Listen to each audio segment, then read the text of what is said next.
Hello, bored people, and welcome back to Muted History. Whether you're lying in bed scrolling at 2 a.m., procrastinating on that assignment you should be doing, or just trying to escape the chaos of modern life for a while, you've found the right place. I'm here to take you on a journey through time, not with flashy graphics or clickbait promises, but with the kind of slow, thoughtful storytelling that actually lets you breathe for once. Today, we're going back, way back, to a time before smartphones, before cities, before even the concept of owning land existed. We're talking about 10,000 BCE, when our ancestors lived in a world so fundamentally different from ours that it might as well have been another planet. This isn't just another history video about dates and battles. This is about understanding what it actually felt like to be human, when humanity was still finding its rhythm. So grab something warm to drink, get comfortable, and let's step into a world where time moved differently, where survival meant something entirely different than it does today, and where the biggest decision you might make in a day was which direction to walk when the sun came up. Picture this. You open your eyes as the first pale light of dawn creeps across the landscape. There's no alarm clock screaming at you, no notifications demanding your immediate attention. Instead, you wake because your body knows the rhythm of day and night in a way that most of us have completely forgotten. The air is crisp and clean, carrying scents that tell you everything you need to know about the world around you. Wood smoke from last night's fire, the dampness of morning dew, the distant musk of animals moving through the forest. You're not waking up in a house. You're not even waking up in what we'd recognize as a permanent shelter. Instead, you're emerging from a carefully constructed lean-to made of bent branches, animal hides, and whatever natural materials your group could gather. It's temporary, but it's home for now, and when the seasons change or the animals migrate or the water sources shift, you'll pack up everything you own and move somewhere else. This is life before cities, before agriculture, before the very concept of staying in one place for more than a few months at a time. This is the world of hunter-gatherers, and for over 95% of human history, this was simply how people lived. Not as some primitive stepping stone towards civilization, but as a complete, sophisticated way of existing that sustained our species for tens of thousands of years. The morning routine in 10,000 BCE wasn't about checking emails or rushing to beat traffic. It was about reading the world around you like an open book. The older members of your group, maybe 15 or 20 people total, would already be awake, tending to the fire that never truly died. Keeping fire alive wasn't just practical, it was an art form. These weren't people fumbling around with sticks hoping for sparks. They understood fire in ways we've completely lost. They knew how to bank coals under ash to keep them glowing all night, how to nurse flames back to life with just a breath and some dry tinder, how to read the colour of smoke to understand what was burning and how hot the fire was burning. Fire wasn't just about warmth or cooking, it was the beating heart of social life. Around that fire, decisions were made, stories were told, tools were crafted, and the accumulated wisdom of generations was passed down through spoken word and careful demonstration. There were no books, no written language, no external storage for information. Everything your group knew about survival, about the land, about the patterns of animals, and the cycles of plants, lived in human memory and human hands. The people around you weren't strangers or co-workers or neighbours you barely knew. They were your entire world. These 15 or 20 individuals represented your social universe, your economic system, your education, your entertainment, and your security all rolled into one. Children weren't raised by just their biological parents, but by the entire group. Knowledge wasn't hoarded by specialists, but shared freely because everyone's survival depended on everyone else's competence. As the morning progressed, the group would naturally organise itself around the day's necessities. This wasn't a rigid hierarchy with bosses giving orders, but rather a fluid cooperation based on age, skill, and inclination. The elderly might stay close to camp, working on tools, processing plant materials, or watching the youngest children. Adults would split into smaller groups, some heading out to track animals, others focusing on gathering plant foods, still others scouting for new water sources or materials for tools and shelter. But here's what's remarkable about this division of labour. It wasn't based on some primitive understanding of the world. These people possessed an encyclopedic knowledge of their environment that puts most of us to shame. They could identify hundreds of plant species, knowing not just which ones were edible, but when to harvest them for maximum nutrition, how to process them to remove toxins, which ones could be used as medicine, and which could be crafted into tools or clothing. The women of the group, contrary to old stereotypes about passive gatherers, were often the botanical experts. They understood the intricate relationships between plants and seasons, could predict when certain roots would be ready for digging based on the flowering patterns of completely different plants, and maintained mental maps of their resource locations across territories that might span dozens of miles. This wasn't casual knowledge picked up over a weekend. This was sophisticated ecological science passed down through generations and constantly refined through daily practice. The men who went hunting weren't the club-wielding brutes of cartoon imagination either. They were strategists, naturalists, and craftsmen of remarkable skill. A successful hunt required understanding animal behaviour patterns, migration routes, feeding schedules, and seasonal changes in habitat use. It meant being able to track animals across difficult terrain, sometimes for days, reading signs in disturbed vegetation, scat composition, and footprint patterns that would be completely invisible to modern eyes. Their weapons were marvels of engineering, even if they were made entirely from natural materials. Spears weren't just sharpened sticks, they were carefully balanced tools, with points crafted from knapped stone, hafted to wooden shafts with sinew and plant-based adhesives. Some groups had developed spear throwers, ingenious devices that effectively extended the length and power of a human arm, allowing hunters to bring down large game from safer distances. But here's something that might surprise you about these ancient hunting expeditions. Most of the calories consumed by these groups didn't come from hunting at all. The bulk of their nutrition came from plant foods gathered primarily by women. Hunting was prestigious, exciting, and provided crucial proteins and fats, but it was also unpredictable and often unsuccessful. Plant gathering was the reliable foundation of the diet, providing steady calories, vitamins, and minerals that kept the group healthy and strong. This balance between hunting and gathering created a lifestyle that was remarkably sustainable. These weren't people living on the edge of starvation, desperately scraping by until the next big kill. Archaeological evidence suggests that hunter-gatherer societies were actually quite well nourished, with diverse diets and adequate leisure time. Without the pressure of agricultural schedules or industrial time clocks, they could afford to be selective about their activities, working intensively when opportunities arose, but also resting when conditions weren't favourable. The tools they used were simple in materials but sophisticated in design.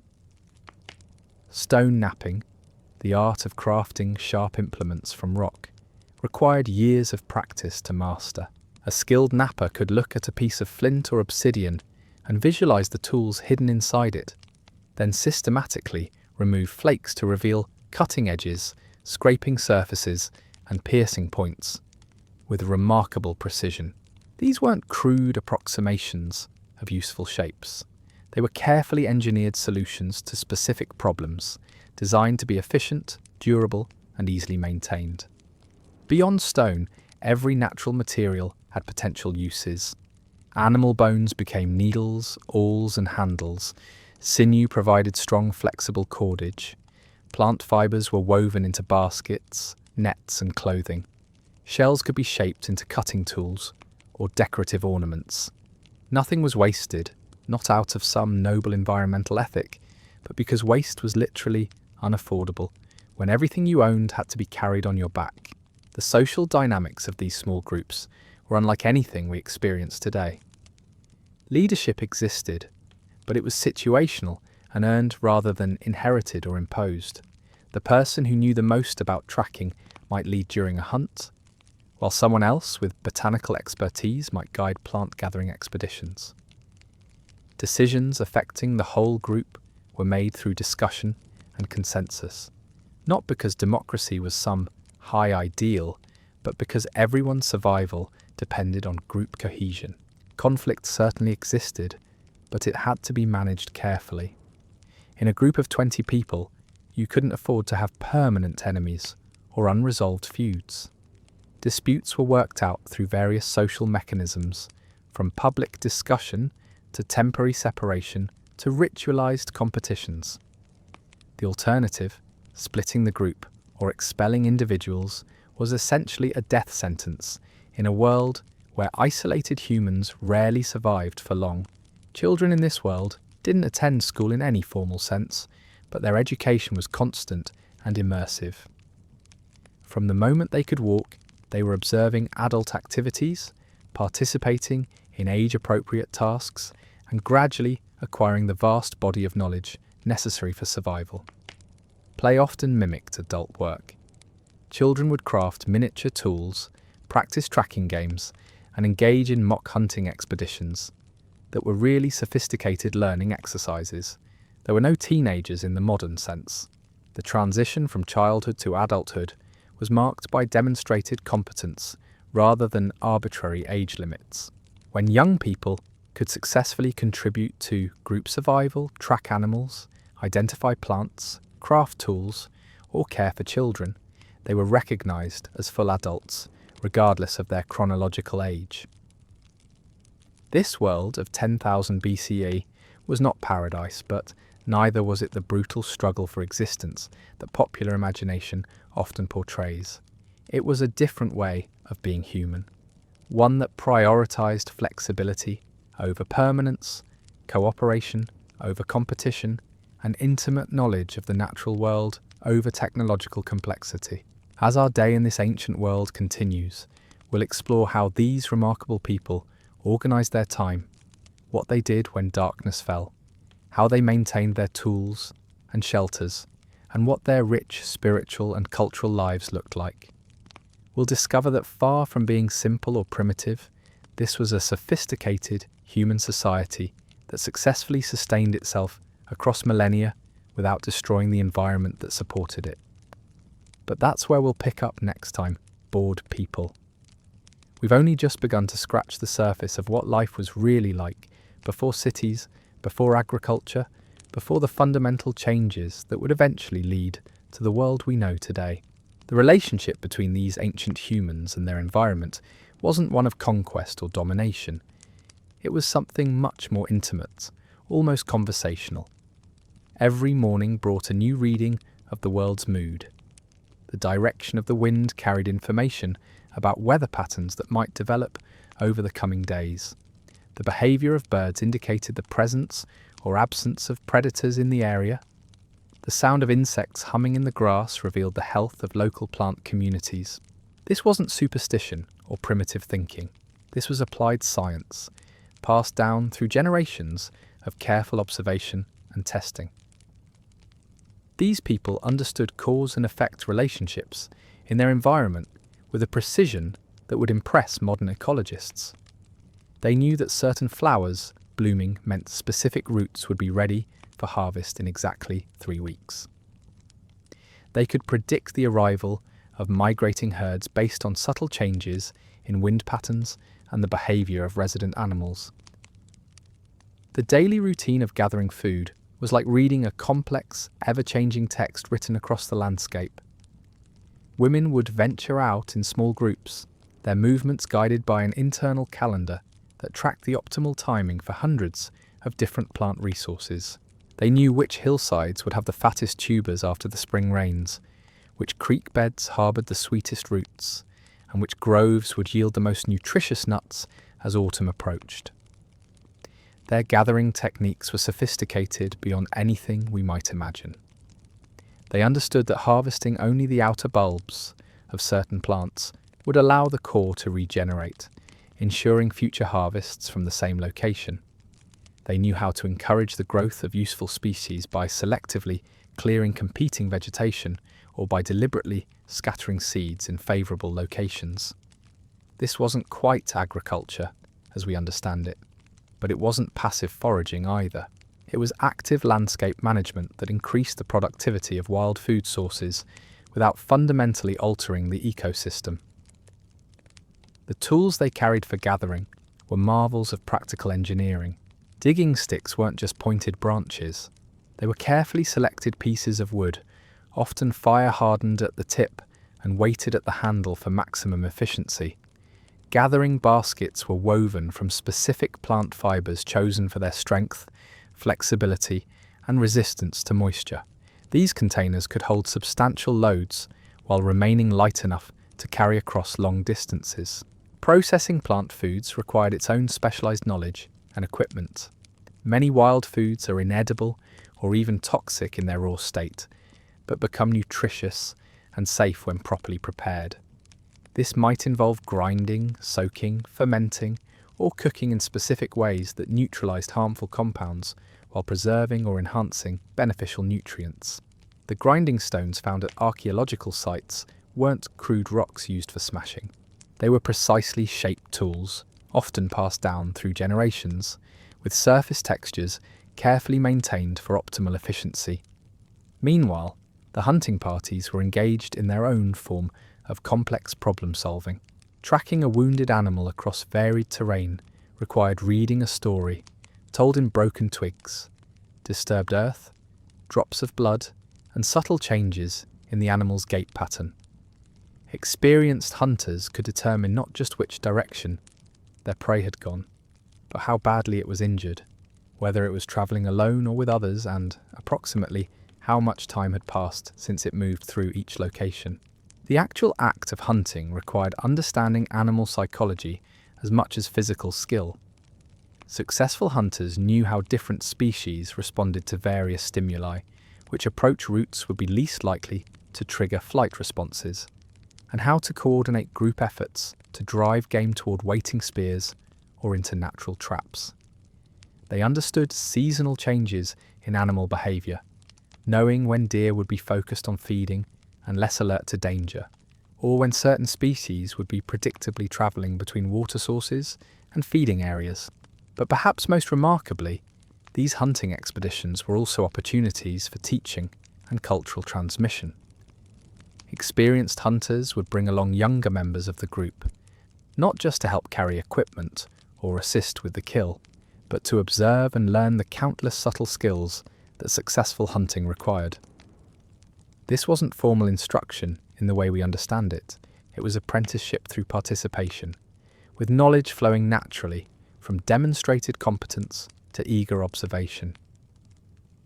The tools used for hunting represented some of the most sophisticated technology available to these ancient people. Spear points weren't randomly shaped chips of stone. They were carefully crafted implements with specific design features optimized for different purposes. Points intended for large game were robust and designed to penetrate deeply without breaking. Those meant for smaller animals were lighter and sharper, designed for quick, clean kills. The hafting techniques that attached these points to wooden shafts involved complex understanding of leverage, balance, and stress distribution. Some groups had developed throwing devices that dramatically increased the range and power of their spears. These spear throwers, sometimes called atlatls, were essentially mechanical extensions of the human arm that allowed hunters to launch projectiles with much greater velocity and accuracy than would be possible with hand-thrown spears alone. Creating an effective spear thrower required understanding principles of physics and engineering that we might assume were beyond the capabilities of people without formal education or written records. As the day progressed, and various groups returned to camp with their gathered foods and hunted game, the evening activities would begin. This was when the social fabric of the group was most visible. Food sharing wasn't just a matter of survival necessity, though it certainly was that. It was also a complex system of social bonding, status recognition, and cultural reinforcement. The distribution of food followed unwritten but well understood protocols. Successful hunters might receive recognition and social prestige, but they didn't necessarily get larger portions of the food they had provided. Instead, sharing patterns reinforced group cohesion and ensured that everyone, including children, elderly members, and those who might have been unsuccessful in their daily efforts, received adequate nutrition. The preparation of evening meals was a communal activity that brought together knowledge from multiple domains. Cooking techniques had been refined over generations to maximize nutrition and flavor while minimizing fuel consumption. Different foods required different preparation methods, and the timing had to be coordinated so that everything would be ready simultaneously. This required the kind of complex planning and coordination that we associate with professional kitchens, but it was accomplished through informal cooperation and shared expertise. As darkness fell, the activities around the fire would shift towards social and cultural functions. This was when the oral traditions that preserved the group's accumulated knowledge would be shared and reinforced. Stories weren't just entertainment, though they certainly served that function. They were mnemonic devices that encoded practical information about geography, animal behaviour, plant properties, and seasonal patterns in memorable narratives that could be accurately transmitted across generations. The social dynamics of these evening gatherings were unlike anything we experience in modern life. Everyone present had intimate knowledge of everyone else's strengths, weaknesses, preferences, and quirks. Privacy, as we understand it, barely existed. But this wasn't oppressive surveillance. It was the natural result of people whose survival depended on deep cooperation and mutual support. Conflicts that arose during the day would be worked out through various social mechanisms that had evolved to maintain group harmony. Sometimes this involved public discussion, where different perspectives could be aired and consensus reached. Other times, disputes might be resolved through ritualized competitions or challenges that allowed antagonists to work out their differences without permanently damaging group cohesion. The evening hours were also when many of the tools and equipment essential for survival would be maintained and crafted. Stone knapping was often done by firelight, the steady illumination allowing for the precise work required to create sharp, durable implements. Clothing and equipment made from organic materials required constant maintenance and repair. Baskets needed to be rewoven, spear hafts required retightening, and animal hides had to be kept supple through regular treatment with natural oils and plant-based compounds. This tool maintenance wasn't just practical necessity, it was also a form of meditation and social bonding. People would work on their equipment while participating in conversations, listening to stories, or simply enjoying the companionship of the group. The rhythmic motions of knapping stone, weaving plant fibres, or scraping hides created a background pattern that complemented the social activities happening around the fire. Children would observe all of these activities with intense attention, gradually acquiring the complex skills they would need as adults. There were no formal lessons or structured curricula, but the learning was constant and comprehensive.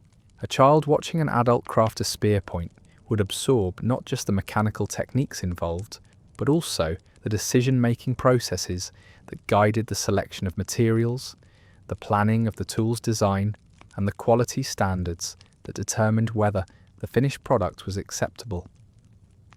The social world of these ancient people was simultaneously more intimate and more egalitarian than most human societies that followed. Status differences existed, but they were based on demonstrated competence and contribution rather than inherited privilege or accumulated wealth. Leadership roles were situational and temporary, shifting from person to person depending on the specific challenges the group faced. As our imaginary day in this ancient world draws toward its close, we begin to see how every aspect of life was interconnected.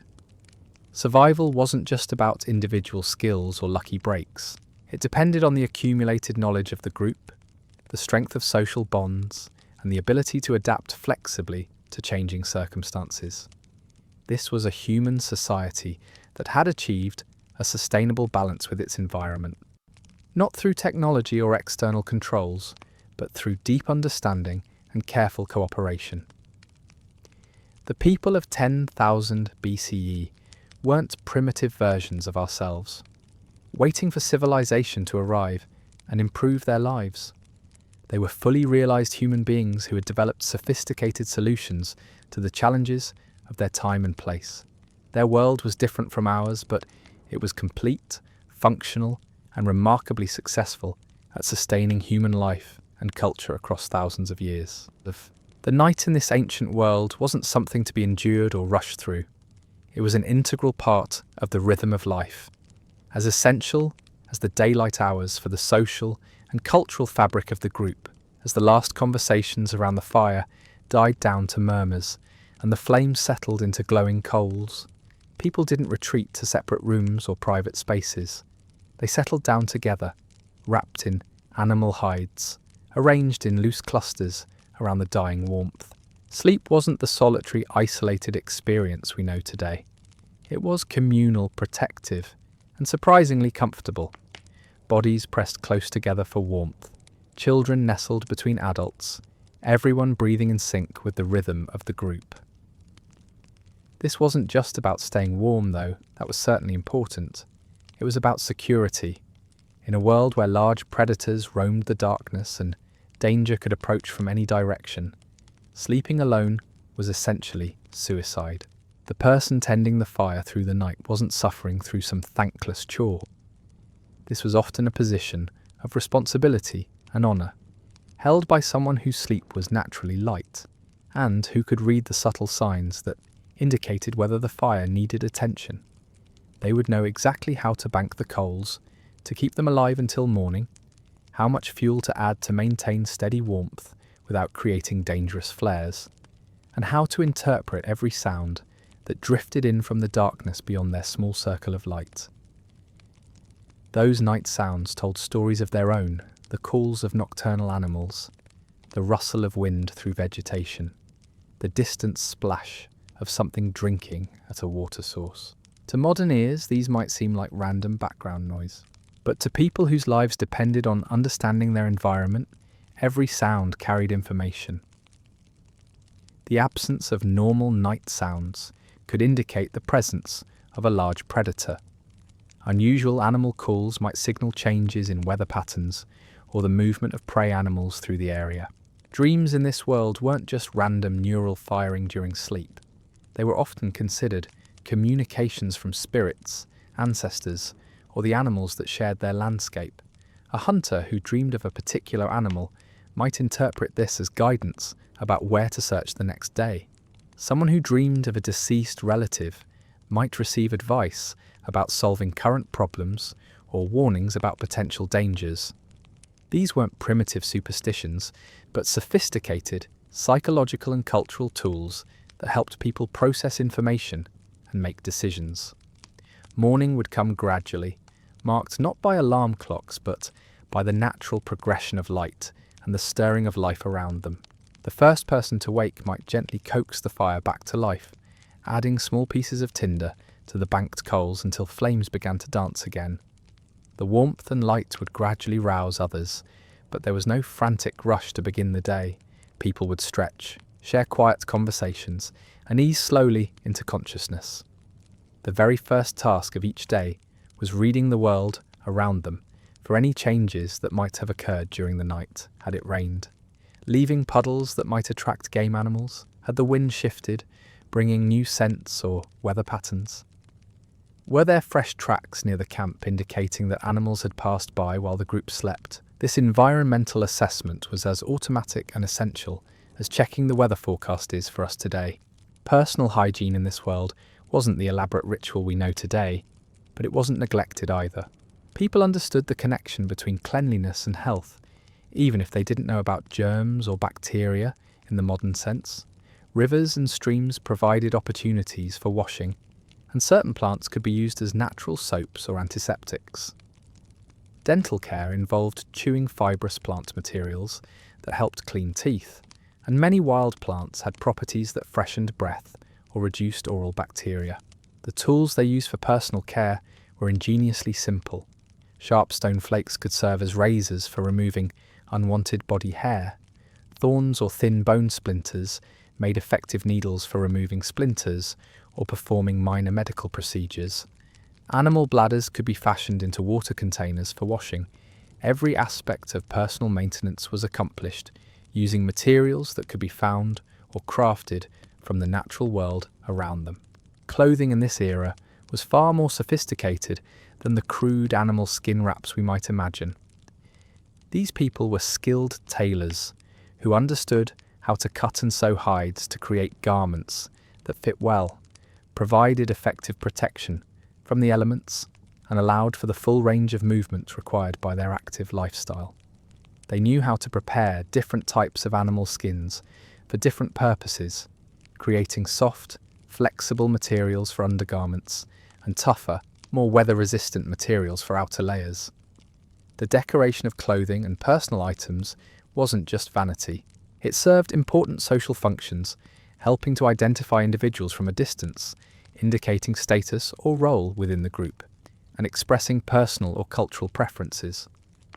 Beads made from seeds, shells, or carved bone could be sewn onto garments or strung into jewellery.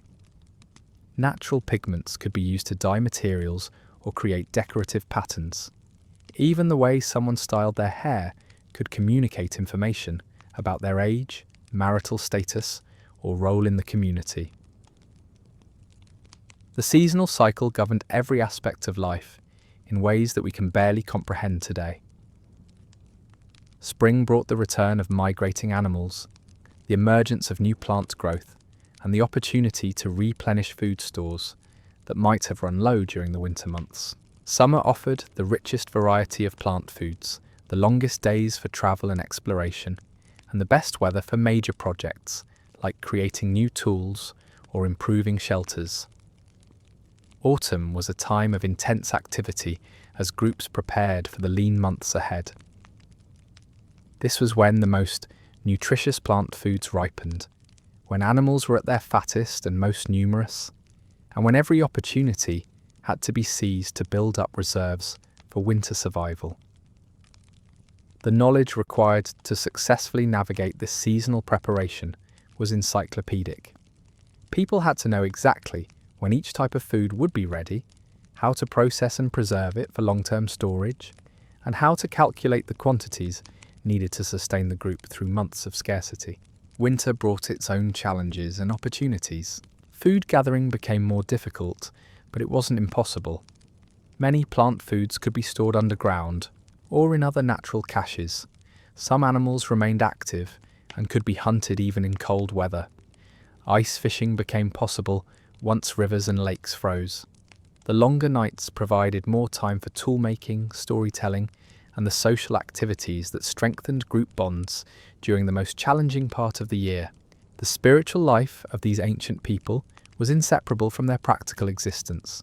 There was no distinction between sacred and secular activities, because everything was understood to be interconnected.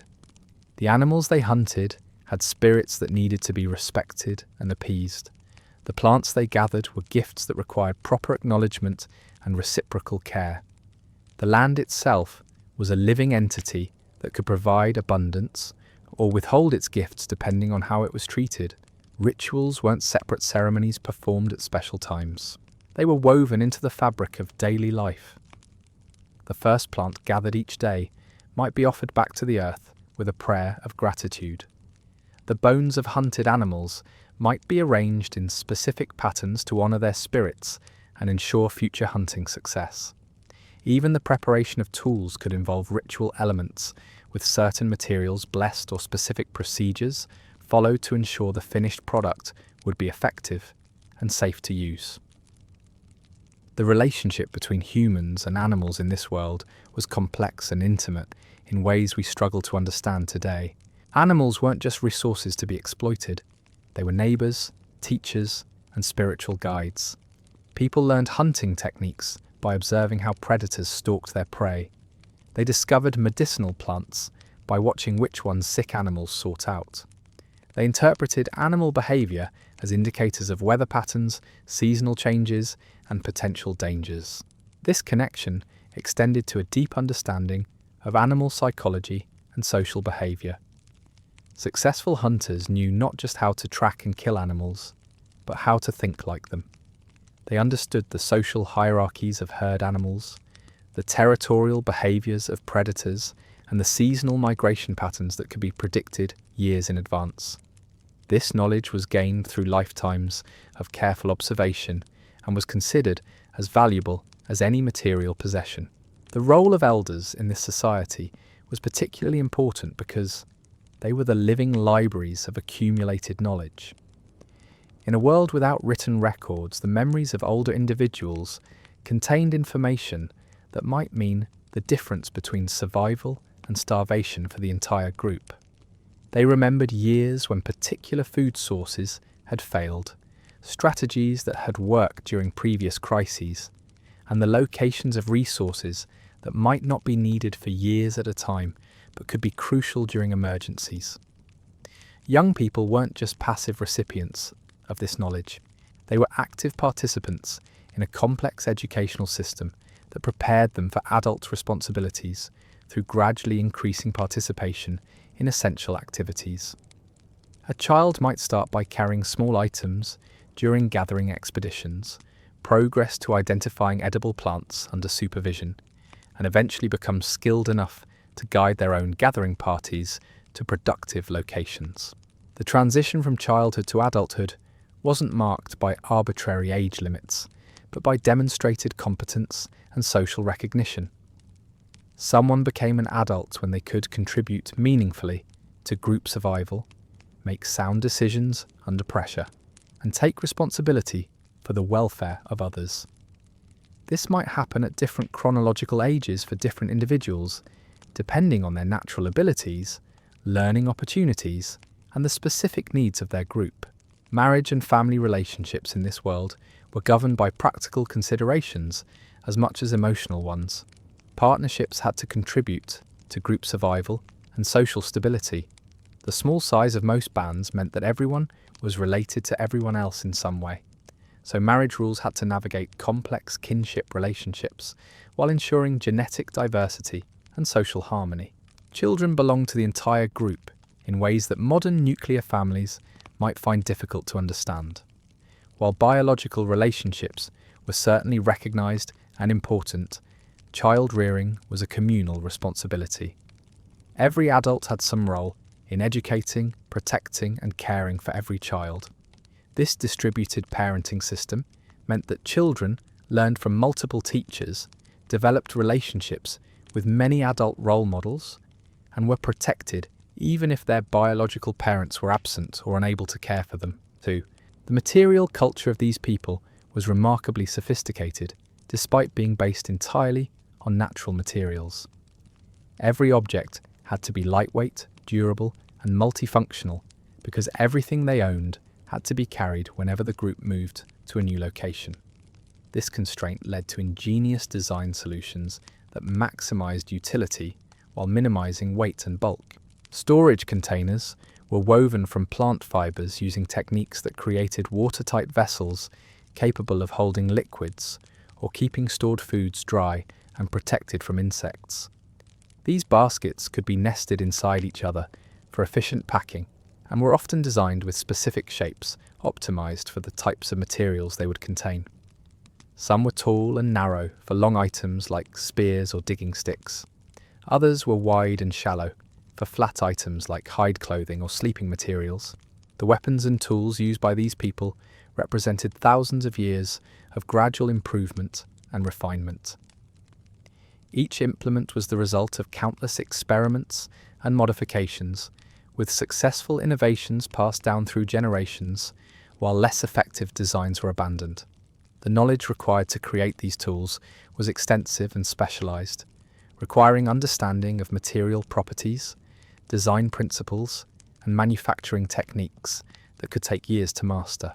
Stone knapping, the art of creating sharp tools from rock, was perhaps the most technically demanding skill in their toolkit. A master napper could look at a raw piece of stone and visualize the tools hidden within it, then systematically remove flakes to reveal cutting edges, scraping surfaces, and piercing points with remarkable precision. This wasn't just manual dexterity. It required deep understanding of how different types of stone fractured under stress, how to control the direction and size of flakes, and how to create specific edge angles optimized for different cutting tasks. The social implications of specialized knowledge like this were significant.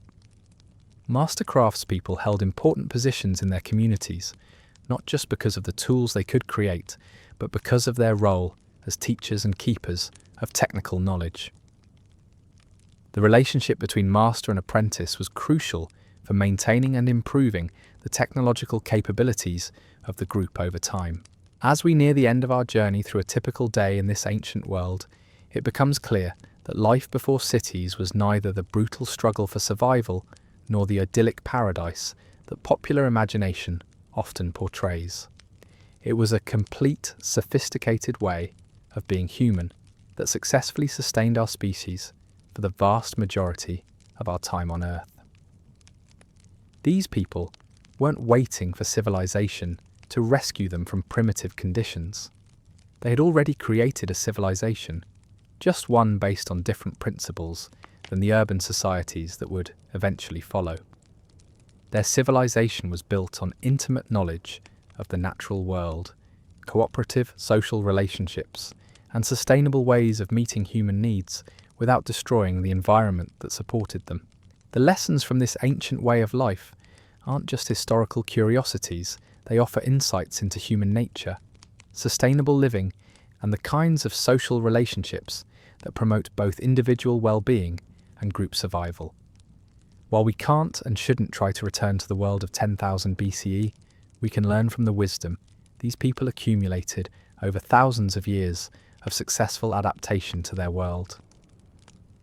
Their story reminds us that humans are capable of creating societies based on cooperation rather than competition, that we can live in harmony with our environment rather than constantly trying to dominate it, and that the things we consider essential for happiness and fulfillment might not be as necessary as we think.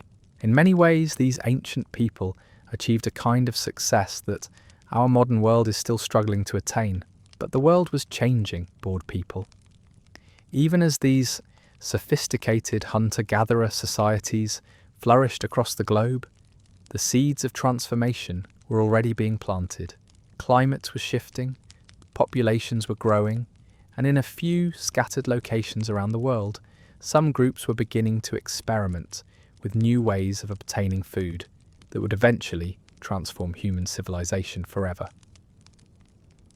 That transformation and what it meant for the ancient way of life we've been exploring is a story for another time. For now, we can appreciate the remarkable achievement of our hunter-gatherer ancestors who created a sustainable, fulfilling way of life that lasted longer than any civilization that has followed it. The transition we're witnessing in our imaginary world of 10,000 BCE wasn't happening everywhere at once. While most of humanity continued living the mobile, flexible lifestyle we've been exploring, in a few scattered corners of the world, something unprecedented was beginning to stir. Groups that had been following the ancient rhythms of seasonal movement were starting to linger a little longer in certain places. They were beginning to notice patterns in the wild plants around them that would eventually change everything. Picture a group returning to a favoured camping spot, maybe near a reliable water source where they'd spent time before. The older members remember this place, remember the abundance of wild grains that grew here, the nut trees that provided rich harvests, the game trails that made hunting predictable. But this time, something is different. Where seeds had been scattered carelessly in previous years, new plants are growing in unusual abundance. It's not agriculture yet. These people aren't farmers in any sense we'd recognise. They're still hunters and gatherers, still mobile, still living according to the rhythms they've known for thousands of generations. But someone notices that the seeds dropped near their cooking fires have sprouted into healthy plants. Someone else observes that the areas where they've been processing nuts have more saplings growing than usual. The connection between human activity and plant growth is becoming visible. This wasn't a sudden revelation that changed everything overnight. It was more like a slow dawn, a gradual recognition that humans could influence their environment in ways beyond simply taking what nature provided. The people making these observations were already sophisticated naturalists who understood plant life cycles intimately. They knew when different species flowered, fruited, and went dormant. They understood which environmental conditions favoured different plants and how various factors affected crop yields in wild populations. What was new was the idea that they might be able to encourage these natural processes, to tip the scales in favour of the plants they found most useful.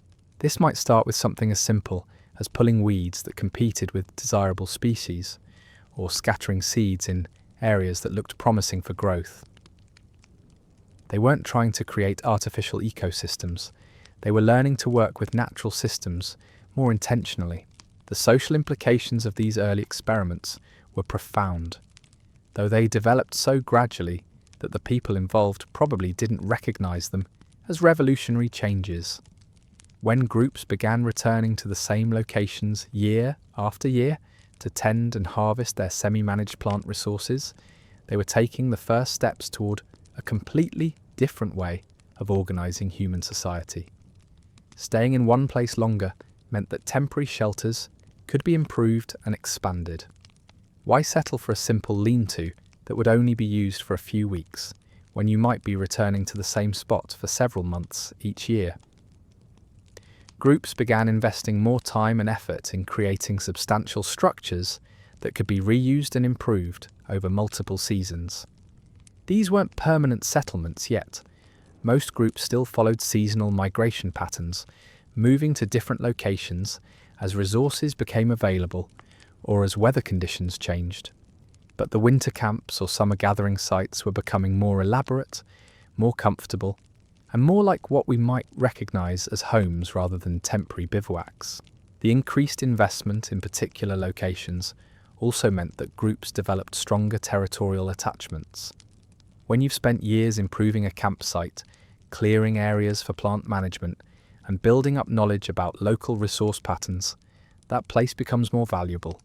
It becomes worth defending, worth returning to, worth passing down to the next generation as a kind of inheritance. These territorial feelings weren't necessarily aggressive or exclusionary at first. Many locations could support multiple groups, either simultaneously or in sequence as different bands rotated through their seasonal rounds.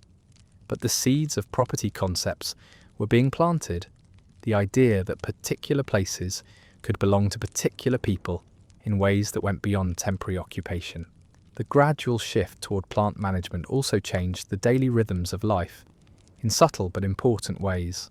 Wild foraging required mobility, opportunism, and the ability to respond quickly to changing conditions. Semi-managed plant resources required patience, planning, and the ability to delay gratification. Instead of harvesting whatever was ready at the moment, people had to learn to wait for optimal ripeness, to save some seeds for replanting, to think about next year's harvest while managing this year's crop. This temporal shift from immediate to delayed returns changed how people thought about time itself. The future became more concrete, more plannable, more subject to human influence. Instead of living entirely in response to environmental conditions, people began to feel that they could shape those conditions to some degree. The sense of agency this created was intoxicating, but it also came with new anxieties about whether their interventions would be successful. The tools needed for plant management were different from those used for hunting and gathering. Digging tools became more important as people learned to cultivate root crops and prepare planting areas. Processing equipment became more sophisticated as groups dealt with larger quantities of plant materials that needed to be cleaned, ground, or stored. Storage technology became crucial as people accumulated surpluses that needed to be protected from weather, insects, and spoilage. These technological changes drove innovations in materials and manufacturing techniques. Pottery, which had been invented earlier but remained relatively rare, became increasingly important for storing processed foods and water. Grinding stones needed to be larger and more durable to handle the increased volumes of seeds and nuts being processed. Baskets and other containers needed to be designed for long-term storage rather than just transport. The social organisation of work began to change as well. Plant management required coordinated effort at specific times of year. Everyone needed to participate in planting activities during the narrow window when conditions were right. Harvest time became a period of intensive group labour that couldn't be postponed or rescheduled based on individual preferences. The flexible, individualistic work patterns of traditional hunting and gathering gave way to more structured, collective activities. These work groups weren't hierarchical in the modern sense. Leadership roles were still largely situational and consensual. But the need for coordination created opportunities for individuals with organisational skills to take on more prominent roles in group decision-making. Someone had to decide when planting should begin, how labour should be allocated, and how the harvest should be distributed.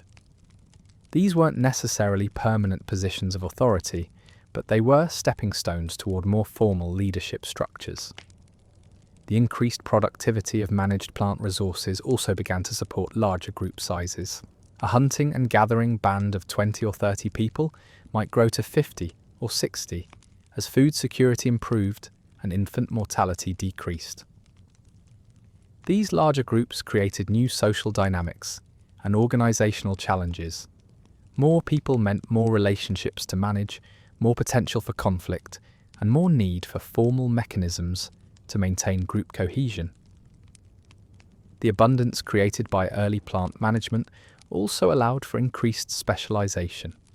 When food security improved, not everyone needed to spend all their time on subsistence activities. Some individuals could devote more attention to tool making, developing expertise in stone knapping, pottery creation, or textile production that went far beyond what had been possible when everyone's time was consumed by the basic necessities of survival. This specialisation created the first trade relationships that extended beyond immediate kinship groups. A master toolmaker might exchange finely crafted implements for food, raw materials, or other specialised products. These exchanges weren't commercial in the modern sense. They were embedded in social relationships and reciprocal obligations that strengthened community bonds. But they represented the beginning of economic relationships that went beyond simple sharing within extended family groups. The religious and spiritual dimensions of life also began to change as people developed closer relationships with particular places and plant species. The spirits of wild animals had always been important in hunter-gatherer belief systems, but now the spirits of plants and places became increasingly prominent. Rituals developed around planting and harvest activities, ceremonies that were designed to ensure the cooperation of plant spirits and the continued fertility of managed areas. These weren't just practical activities disguised as religion. The psychological and social functions of ritual became more important as groups faced the uncertainties of their experiments with environmental management. When you're depending on wild resources, failure is disappointing, but not necessarily catastrophic, because you can always move to a different area or focus on different species. When you have invested months or years in managing particular plants, in particular places, failure becomes much more threatening to group survival. The rituals that developed around agricultural activities served multiple functions. They helped coordinate group activities by providing shared schedules and common goals. They reduced anxiety by giving people a sense that they were doing everything possible to ensure success. They reinforced social bonds by creating shared experiences and common symbols that strengthened group identity. The knowledge required for successful plant management was more complex and specialized than traditional foraging skills. People had to learn not just which plants were useful, but how to encourage their growth, protect them from pests and diseases, and process them for optimal nutrition and storage. This knowledge took years to acquire and was too valuable to risk losing. It needed to be carefully preserved and transmitted to the next generation. The educational systems that had worked well for teaching hunting and gathering skills needed to be modified for this new body of knowledge. Plant management techniques were more technical and less intuitive than traditional foraging. They required understanding of cause and effect relationships that might not be obvious from casual observation. Children needed more structured instruction and more opportunities to practice under supervision before they could be trusted with important responsibilities.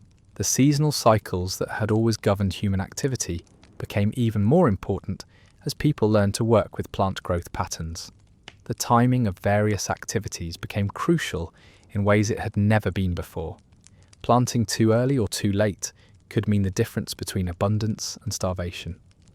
Harvest timing affected not just the quantity of food available, but its quality, nutritional content, and storage potential.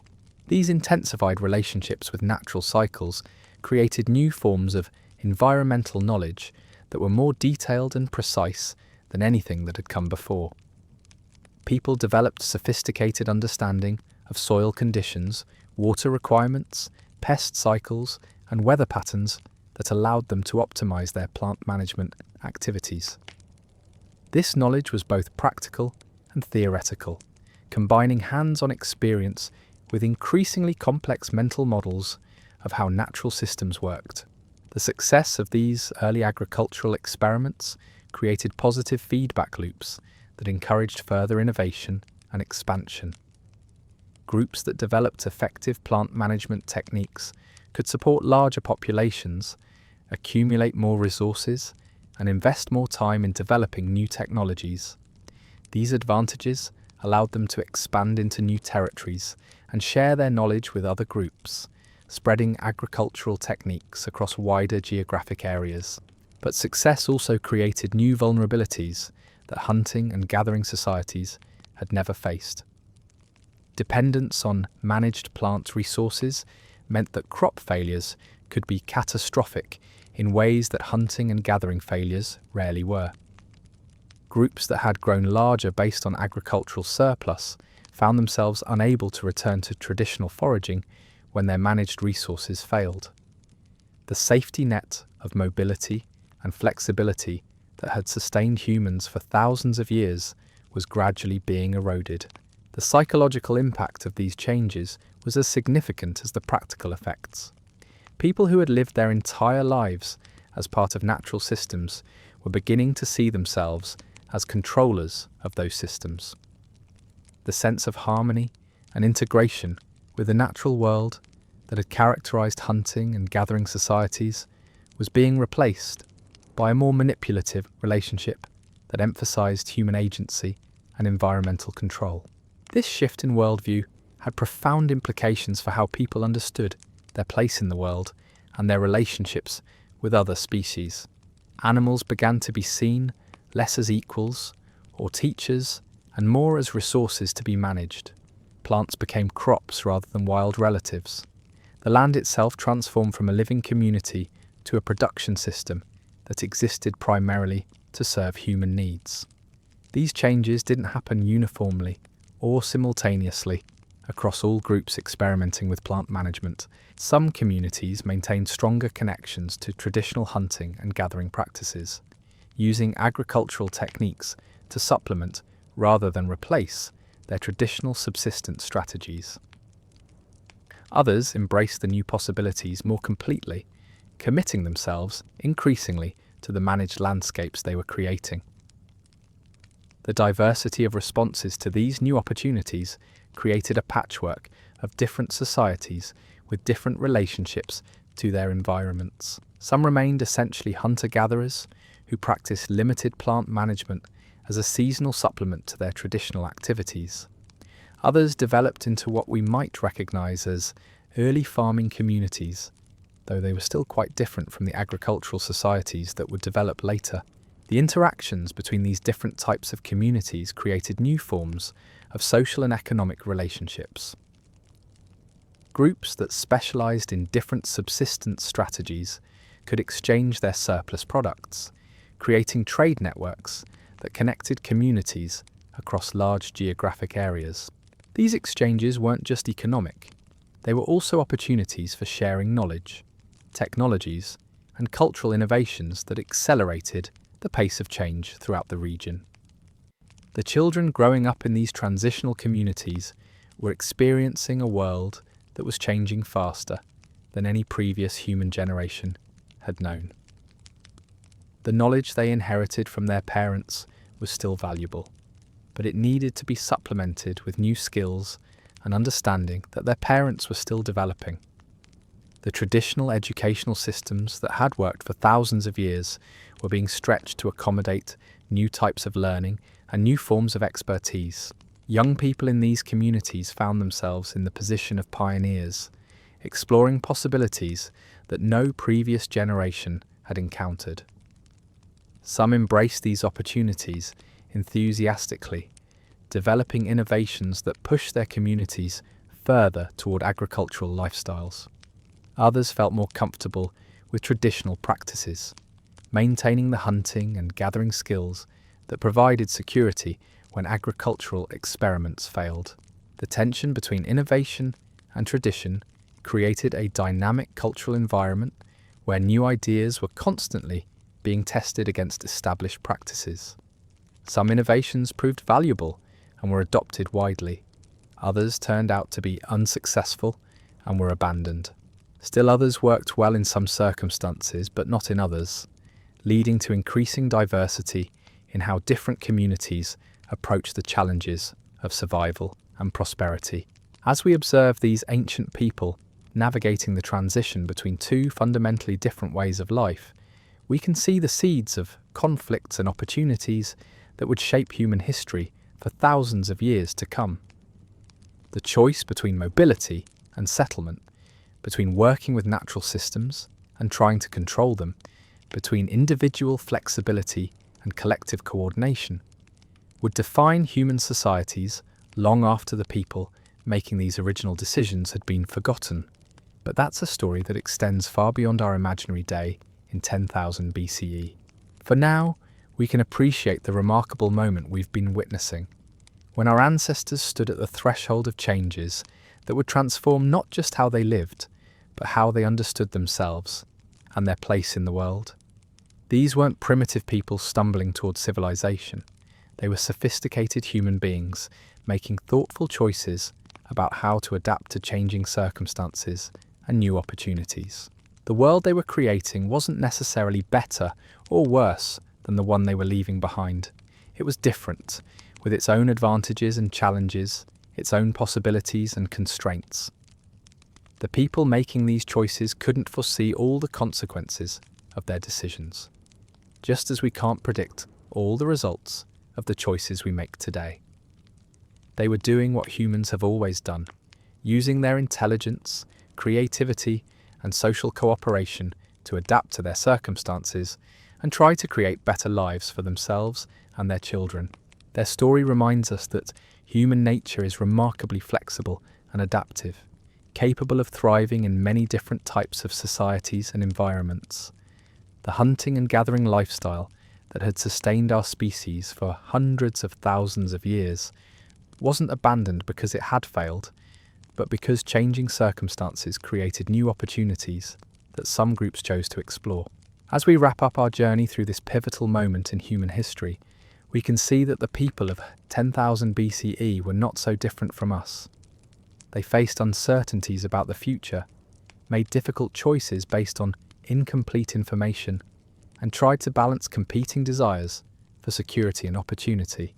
They were, in every meaningful sense, fully human, dealing with human problems in recognizably human ways. Their legacy lives on not just in the agricultural societies that grew from their experiments, but in the reminder that human beings are capable of creating many different ways of life, each with its own wisdom and its own limitations. The story of our species is not a simple progression from primitive to advanced, but a complex exploration of the many ways that humans can organize themselves to survive and thrive in an ever-changing world. The changes happening in our imaginary world weren't just about food production or where people chose to sleep at night. They were rewiring the fundamental operating system of human consciousness. For the first time in our species' history, people were beginning to think beyond the next season, beyond the next migration, beyond the natural rhythms that had governed every decision for hundreds of thousands of years. Think about what this meant for how time itself felt. In the traditional world we've been exploring, time was circular, predictable, comforting. Spring followed winter, animals migrated along familiar routes, plants flowered and fruited in patterns your grandparents could recite from memory. You lived within these cycles, not above them. Your planning horizon extended maybe a few months ahead, to the next seasonal camp or the anticipated return of migrating herds. But once you plant a seed, time becomes linear. It becomes a project with a beginning, middle, and end. You have to imagine the harvest before it exists, plan for storage problems you haven't encountered yet, coordinate with other people in ways that extend months into the future. The seed you put in the ground creates a psychological arrow pointing forward, demanding that you think about tomorrow in ways that hunting and gathering had never required. This shift in temporal thinking changed everything else.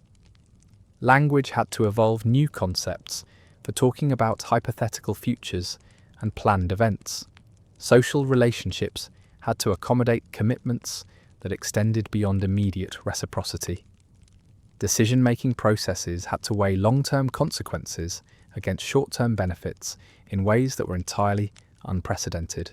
The people experimenting with these new ways of life weren't necessarily happier or more fulfilled than their hunting and gathering neighbours. In many ways, they were taking on new forms of stress and anxiety that humans had never experienced before. When your survival depends on wild resources, you can always move to a different area or focus on different species if things don't work out. When you've invested months of labour in managed plants, failure becomes personal, predictable, and potentially catastrophic. The archaeological evidence from these transitional periods shows signs of this increasing stress. Skeletal remains from early agricultural communities often display more evidence of malnutrition, disease, and physical wear than their hunting and gathering contemporaries.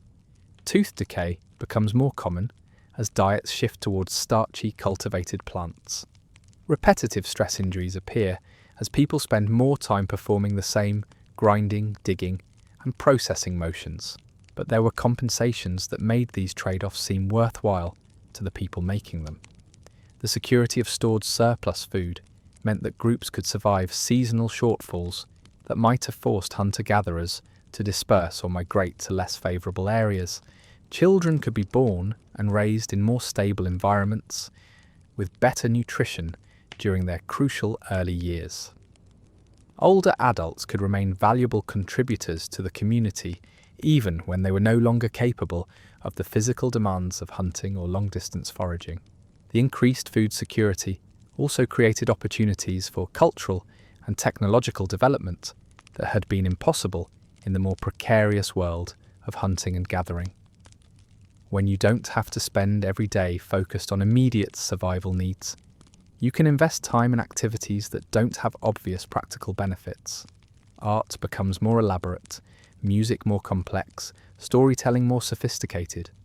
The luxury of leisure time allows human creativity to flourish in new directions. But perhaps the most significant change was in social organisation. Hunter-gatherer bands had been necessarily egalitarian because everyone's survival depended on group cooperation, and no one could accumulate significant surpluses. The mobile lifestyle meant that everything you owned had to be carried, which put natural limits on material inequality. Leadership roles were situational and temporary, based on expertise rather than inherited authority. Agricultural surplus changed all of this. For the first time in human history, it became possible for some people to accumulate more resources than they could personally use. Food could be stored, land could be claimed, and specialized knowledge could be hoarded rather than shared freely. The seeds of social stratification were planted alongside the first crops, though it would take many generations for the full implications to become visible. The process wasn't sudden or dramatic. Nobody woke up one morning and decided to become a farmer or to establish permanent social hierarchies. These changes crept in gradually, almost invisibly, as practical responses to new circumstances. Someone who was particularly skilled at managing plant resources might take on a coordinating role during planting season. Groups might agree to let certain families maintain specific plots in exchange for sharing the harvest.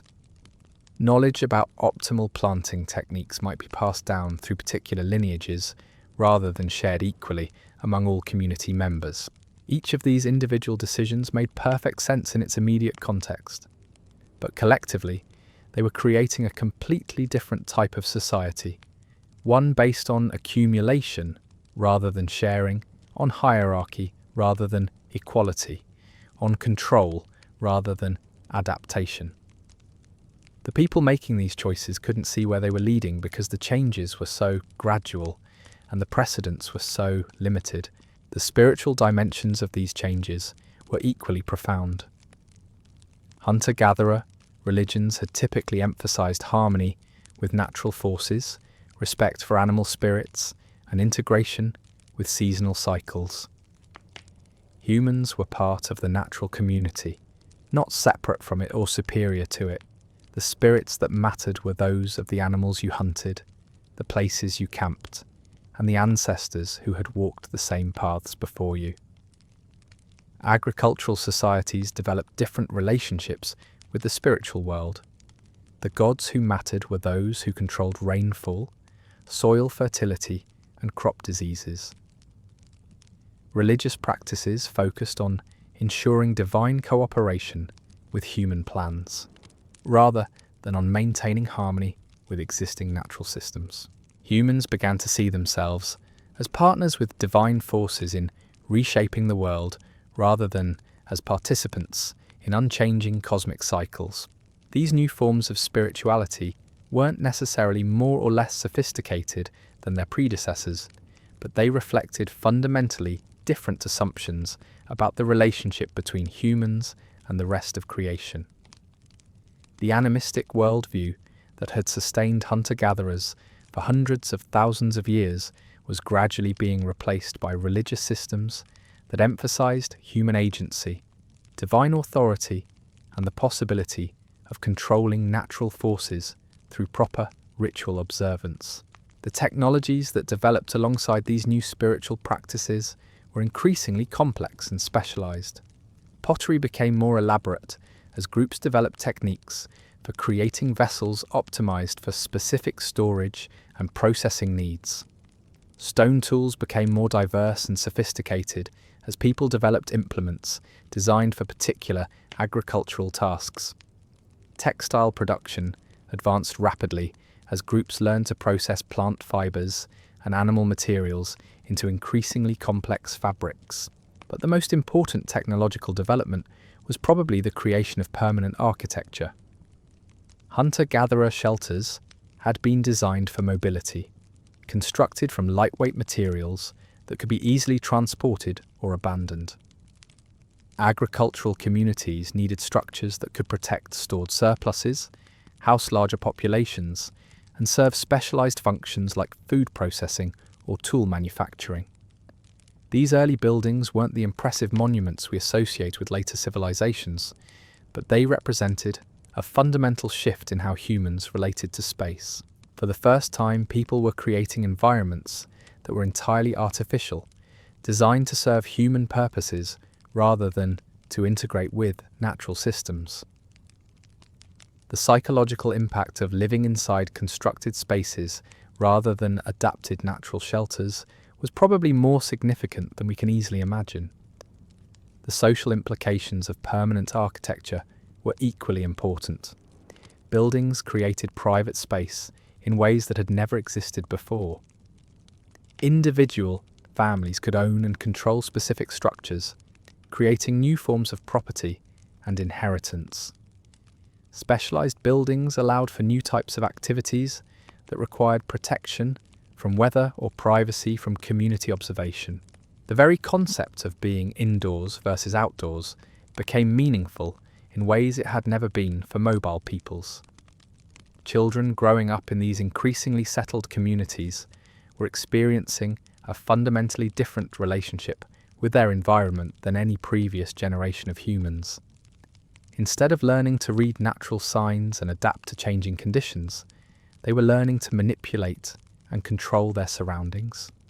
Instead of developing the broad ecological knowledge that had sustained hunter-gatherers, they were acquiring specialized skills related to specific crops, tools, and technologies. This educational transformation had profound implications for human cognitive development.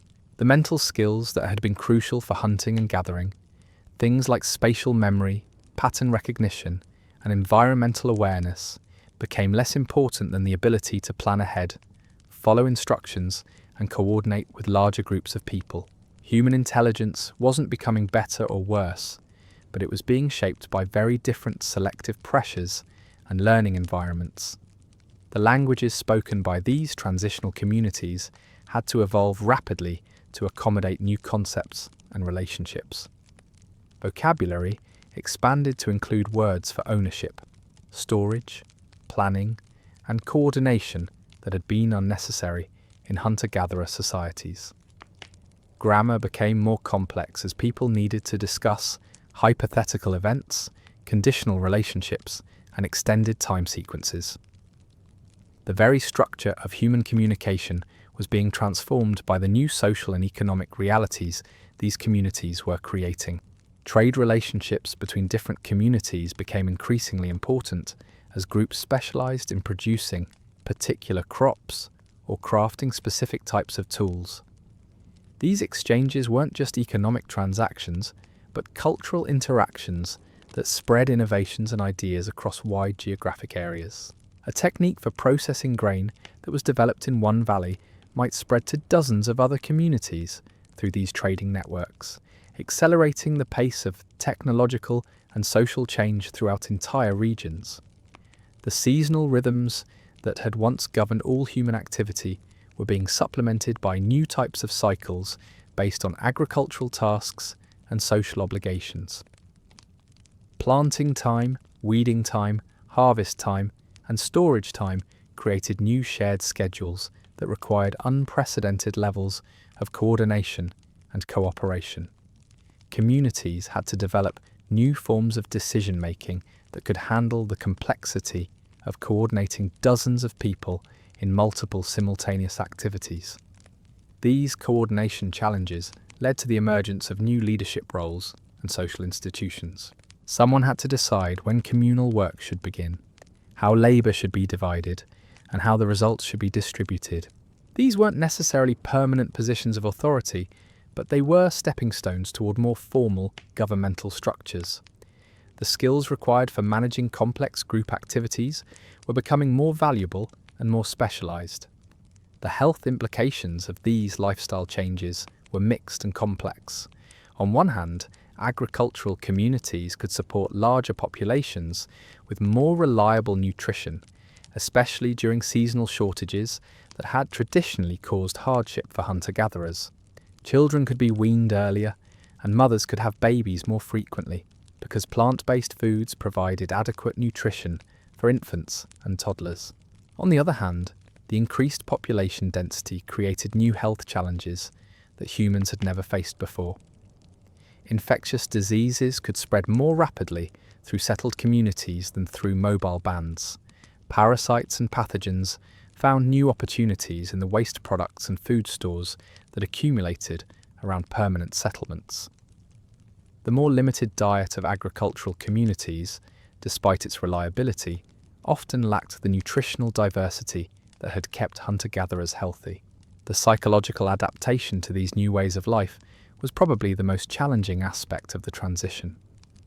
Humans had evolved over hundreds of thousands of years to live in small mobile groups with immediate returns on their labour and direct relationships with their environment. The delayed gratification, complex social coordination, and environmental manipulation required by agricultural societies demanded new forms of mental discipline and emotional regulation. People had to learn to tolerate uncertainty in new ways. Instead of dealing with the familiar unpredictability of weather and animal behaviour, they had to cope with the anxiety of depending on their own efforts to ensure future survival.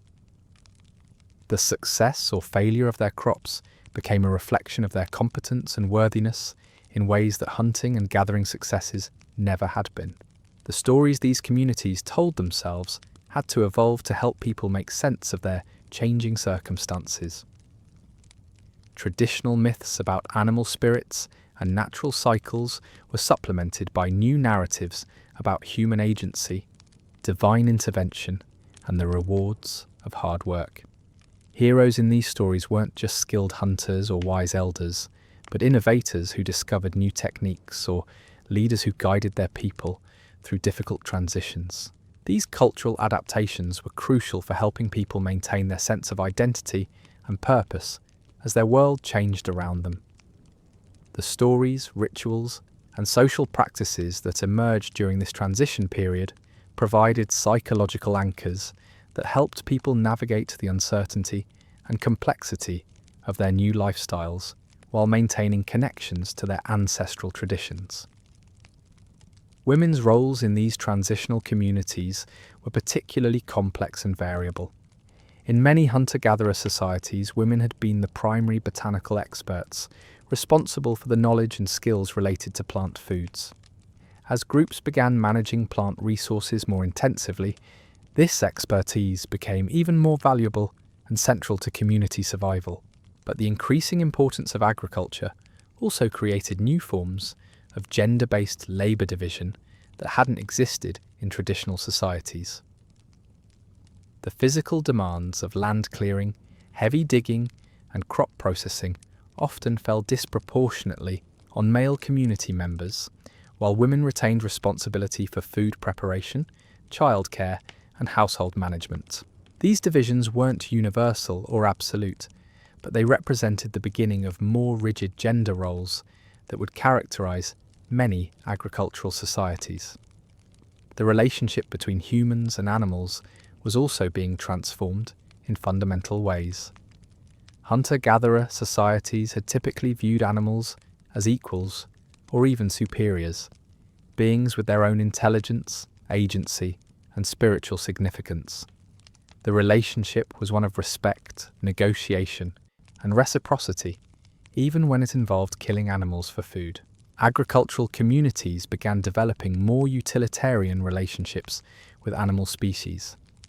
Some animals became useful partners in agricultural work, like dogs who could help with herding or hunting, or eventually cattle and other domesticated species that could provide labour, food, and raw materials. Other animals became competitors for crops or threats to stored surpluses, leading to new forms of conflict and control that hadn't existed in traditional societies. The environmental impact of these early agricultural experiments was initially minimal compared to what would come later, but it represented the beginning of a fundamentally different relationship between humans and their ecosystems.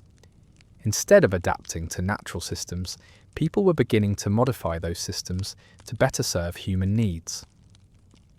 Forest clearing, soil cultivation, and water management were creating artificial landscapes that existed primarily to support human activities. These environmental modifications weren't necessarily destructive in the short term. Many early agricultural techniques worked with natural processes rather than against them, creating sustainable systems that could be maintained for generations. But they established the principle that humans could and should reshape their environment rather than simply adapting to it, a principle that would have far-reaching consequences as populations grew and technologies advanced. The communities we've been observing were standing at one of the most significant transition points in human history, though they couldn't have understood the magnitude of the changes they were initiating. They were responding to immediate circumstances and opportunities, making practical decisions based on their current needs and knowledge. But collectively, their choices were setting in motion processes that would transform not just their own lives, but the entire future trajectory of human civilization. The world of 10,000 BCE that we've been exploring was disappearing, not through conquest or catastrophe, but through the gradual accumulation of small changes that were creating something entirely new. The mobile, egalitarian, environmentally integrated societies that had sustained our species for hundreds of thousands of years were giving way to settled, stratified, technologically complex communities that would eventually become the foundation for everything we recognize as human civilization. This transformation wasn't inevitable or predetermined. It happened because specific groups of people in specific places at specific times made choices that seemed reasonable given their circumstances. Other groups in other places made different choices and maintained traditional lifestyles for thousands of years longer. The diversity of human responses to changing conditions during this period reminds us that there were always multiple paths forward, multiple ways of being human in a changing world. As we prepare to leave this ancient world behind, we can appreciate both what was gained and what was lost during this crucial transition. The security, productivity, and cultural sophistication that emerged from early agricultural experiments created opportunities for human flourishing that had never existed before. But they also introduced new forms of inequality, environmental degradation, and social complexity that created their own challenges and limitations. The people of 10,000 BCE, whether they remained hunters and gatherers or began experimenting with agriculture, were our direct ancestors in every meaningful sense. Their struggles with uncertainty, their innovations in response to new challenges, and their efforts to create better lives for their children resonate across the millennia that separate us from them. Their story is our story, the foundation upon which everything that followed was built. Understanding their world helps us understand our own, not as the inevitable result of progress and development, but as one possible outcome of human creativity, adaptability, and choice. The wisdom they accumulated over thousands of years of successful adaptation to their environment remains relevant today as we face our own environmental and social challenges. Their example reminds us that humans are capable of creating many different types of societies, each with their own strengths and limitations, each representing a different exploration of what it means to be human. The quiet morning we began with, in that world before cities, before agriculture, before the fundamental changes that created modern civilization, represents more than just a historical curiosity. It represents a reminder of human possibility, of the many different ways our species has found to survive and thrive, and of the deep connections between human nature and the natural world that we forget at our peril. That world is gone, transformed by choices made thousands of years ago by people who couldn't foresee all the consequences of their decisions. But something of its spirit remains in our longing for connection, community, and meaning that transcends the material complexity of modern life. The story of 10,000 BCE is ultimately a story about us, about the long journey that brought us to where we are today, and about the paths we might still choose as we continue to adapt to an ever-changing world. The rhythms of daily life in these emerging settled communities were creating something unprecedented in human experience: the concept of routine. Not the natural rhythms that had always governed human existence, the predictable cycles of life seasons and migrations and animal behaviours, but artificial routines created by human decisions and maintained through collective agreement. In the hunter-gatherer world we explored earlier, Each day brought its own unique challenges and opportunities. You might wake up and discover fresh tracks that demanded an immediate change of plans, or find that weather conditions made certain activities impossible while opening up unexpected possibilities elsewhere. Flexibility and responsiveness were the keys to survival, and rigid schedules would have been not just useless, but actively dangerous. But as communities began investing more heavily in managed plant resources, they found themselves bound by the inflexible schedules of agricultural work. Seeds had to be planted within specific windows of opportunity determined by soil conditions and seasonal patterns. Crops required attention at predetermined intervals, regardless of what other opportunities might arise. Harvest couldn't be postponed because more interesting activities presented themselves. This shift from responsive flexibility to scheduled obligation was creating new forms of psychological pressure that humans had never experienced before.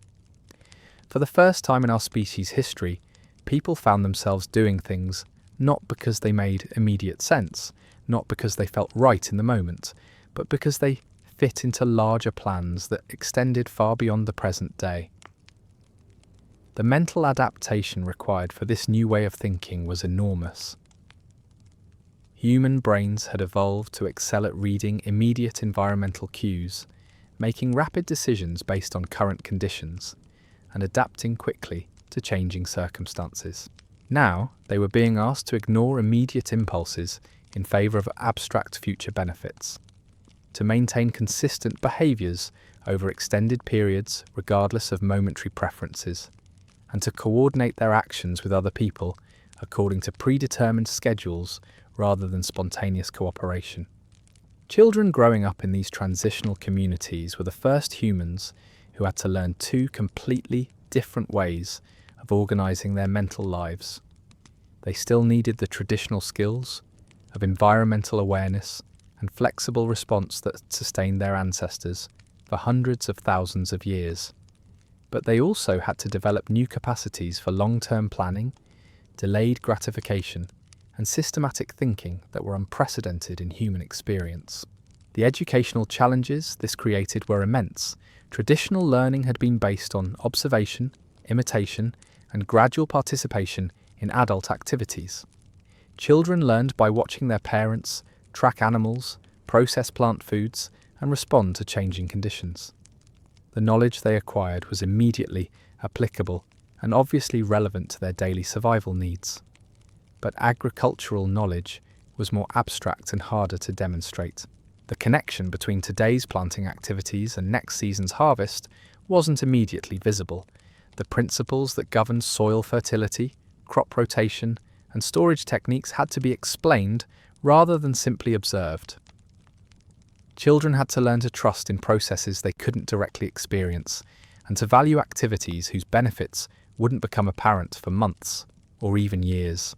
The storytelling traditions that had always been crucial for preserving and transmitting cultural knowledge had to evolve to accommodate these new educational needs. Traditional stories had focused on animal behaviour, natural phenomena, and the seasonal cycles that governed hunting and gathering activities. Now communities needed new types of narratives that could help people understand agricultural processes, remember complex sequences of required activities, and maintain motivation during the long delays between planting and harvest. These new stories weren't just practical instruction manuals disguised as entertainments. They were psychological tools designed to help people cope with the anxiety and uncertainty that came with depending on their own efforts to ensure future survival. They provided frameworks for understanding success and failure, explanations for why crops sometimes thrived and sometimes failed, and models for how individuals should behave when faced with the unprecedented challenges of agricultural life. The religious and spiritual dimensions of these communities were evolving just as rapidly as their practical activities. Traditional hunter-gatherer spirituality had been based on reciprocal relationships with animal spirits, reverence for natural places, and integration with seasonal cycles. The gods and spirits that mattered were those you encountered directly in your daily activities. The deer you hunted, the rivers you crossed, the mountains you camped beneath. Agricultural spirituality was developing along very different lines. The supernatural forces that now mattered most were those that controlled phenomena beyond direct human influence. Rainfall patterns, soil fertility, plant diseases, insect infestations. These weren't beings you could encounter directly or negotiate with through traditional methods. They required new forms of ritual approach, new types of offerings, and new categories of religious specialists who understood how to communicate with agricultural deities. The development of these new religious practices was creating some of the first full-time specialists in human history.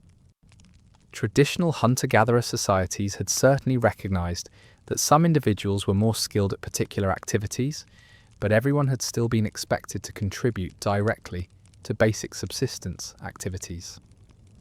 No one could afford to specialize so completely that they couldn't participate in hunting, gathering, or other essential tasks. But agricultural surplus was beginning to make it possible for some individuals to focus their attention on activities that didn't produce immediate material benefits. Religious specialists could devote their time to understanding and performing the rituals that ensured agricultural success. Craft specialists could focus on creating the increasingly sophisticated tools and containers that agricultural communities required. Even early forms of political leadership were emerging as communities needed people who could coordinate complex group activities and resolve disputes over resource allocation. These specialists weren't necessarily more important or more valuable than other community members, but they were developing knowledge and skills that couldn't be easily replaced if they were lost. This created new forms of social vulnerability and new needs for protecting and preserving specialized knowledge.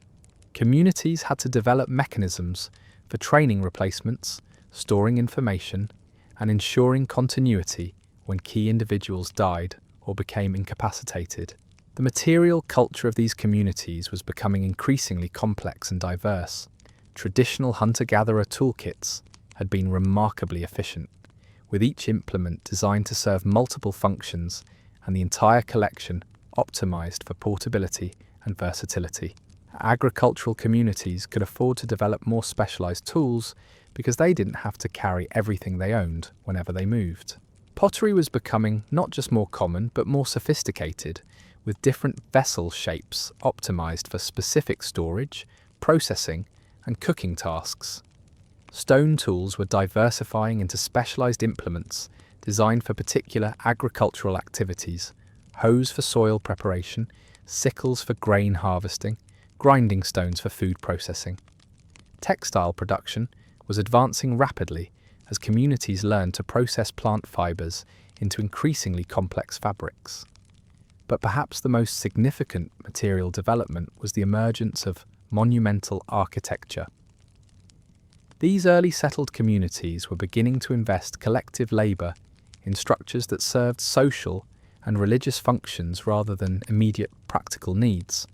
These weren't yet the massive temples and palaces that would characterize later civilizations, but they represented a fundamental shift in how communities allocated their resources and energy. The decision to build monuments was remarkable when you consider the opportunity costs involved.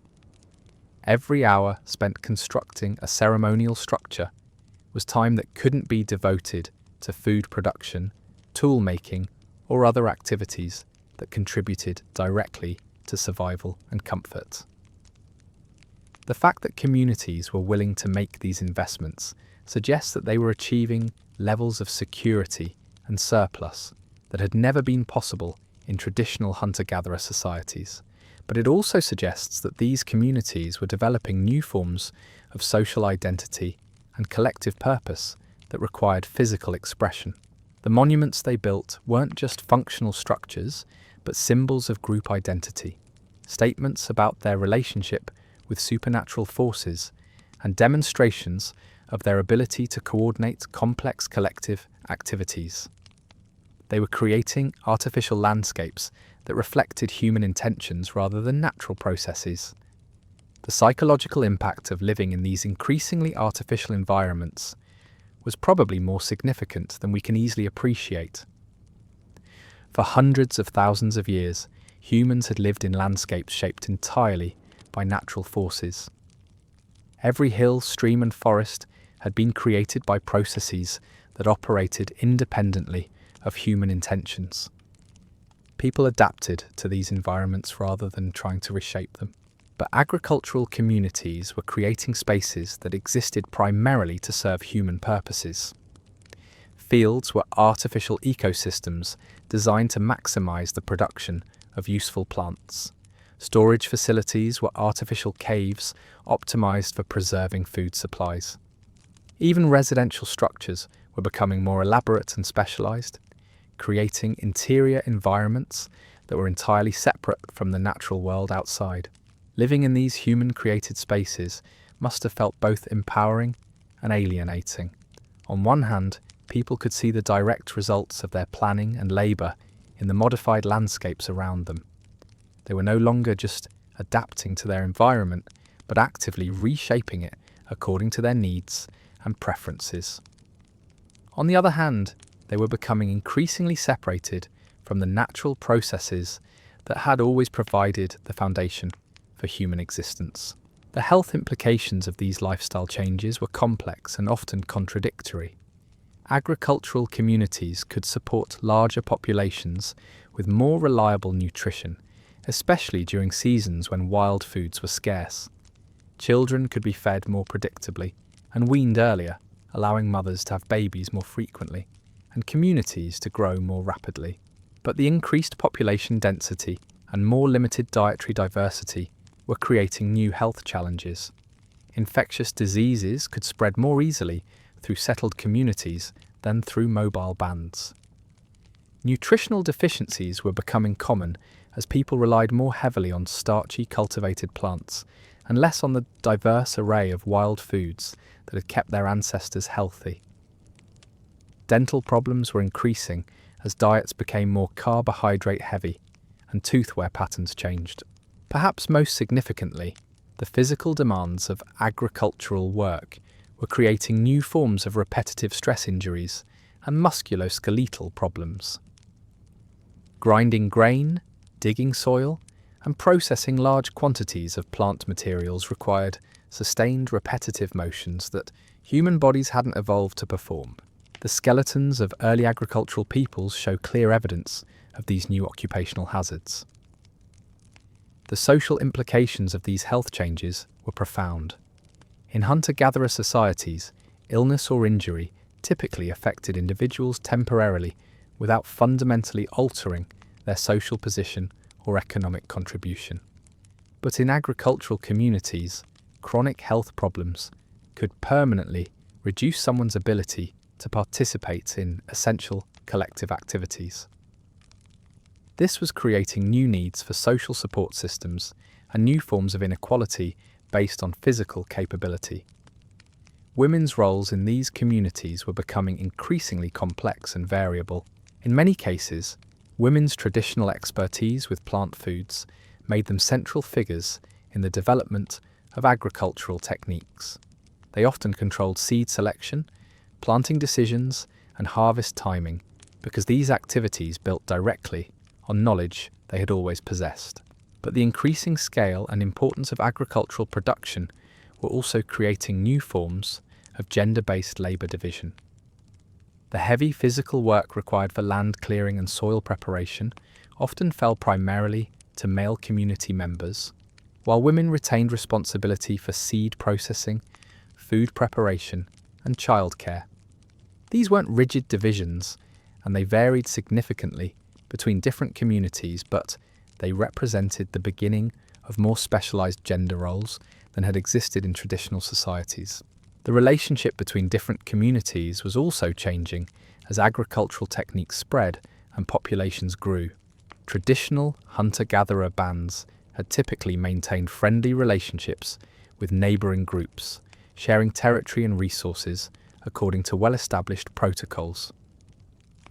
Competition existed, but it was usually manageable because population densities were low and resources were generally abundant relative to the number of people using them. But agricultural communities were developing stronger territorial attachments and more complex resource management systems. Land that had been improved through clearing, soil preparation, and planting represented significant investments that couldn't be easily abandoned or shared with other groups. Water sources became more critical as irrigation systems developed. Stored surpluses needed to be protected from both animal predators and human raiders. These changing resource relationships were creating new forms of intergroup tension and cooperation. Communities had to develop new mechanisms for defining and defending territorial boundaries while maintaining the trade relationships and social connections that were becoming increasingly important for their survival and prosperity. The technological innovations emerging from these communities were beginning to spread through networks of trade and social connection that extended across vast geographic areas. A technique for processing grain developed in one valley might reach communities hundreds of miles away within a few years. Pottery styles and tool designs were becoming increasingly standardized across regions as successful innovations were copied and adapted by different groups. But this technological diffusion was also creating new forms of cultural change and social pressure. Communities that failed to adopt successful innovations risked being left behind economically and demographically. Traditional practices that had worked well for centuries might suddenly become obsolete as new techniques proved more efficient or productive. The pace of change was accelerating in ways that no previous human generation had experienced. Instead of cultural innovations spreading gradually over many generations, new ideas and techniques were being adopted and modified within single lifetimes. People found themselves living in a world that was changing faster than their traditional knowledge systems could accommodate. Children growing up in these rapidly changing communities couldn't rely on their parents' knowledge and experience in the same way that previous generations had. They had to become innovators and experimenters themselves, testing new approaches and adapting to circumstances that their elders had never encountered. This was creating new forms of generational tension and new challenges for maintaining cultural continuity. The languages spoken by these communities had to evolve rapidly to accommodate new concepts and relationships. Vocabulary was expanding to include technical terms related to agricultural processes, social roles, and material culture that had never existed before. Grammar was becoming more complex as people needed to discuss hypothetical situations, conditional relationships, and extended time sequences. But perhaps the most significant linguistic development was the emergence of more formal and structured ways of preserving and transmitting important information. Traditional oral cultures had relied on storytelling, songs, and ritual performances to maintain cultural knowledge. These methods were still important, but they were being supplemented by more systematic approaches to information storage and retrieval. Some communities were beginning to use physical objects as memory aids, creating collections of marked stones, carved sticks, or painted symbols that could help people remember complex information about agricultural schedules, resource locations, or social obligations. These weren't yet writing systems in the full sense, but they represented the beginning of external information storage that didn't depend entirely on human memory.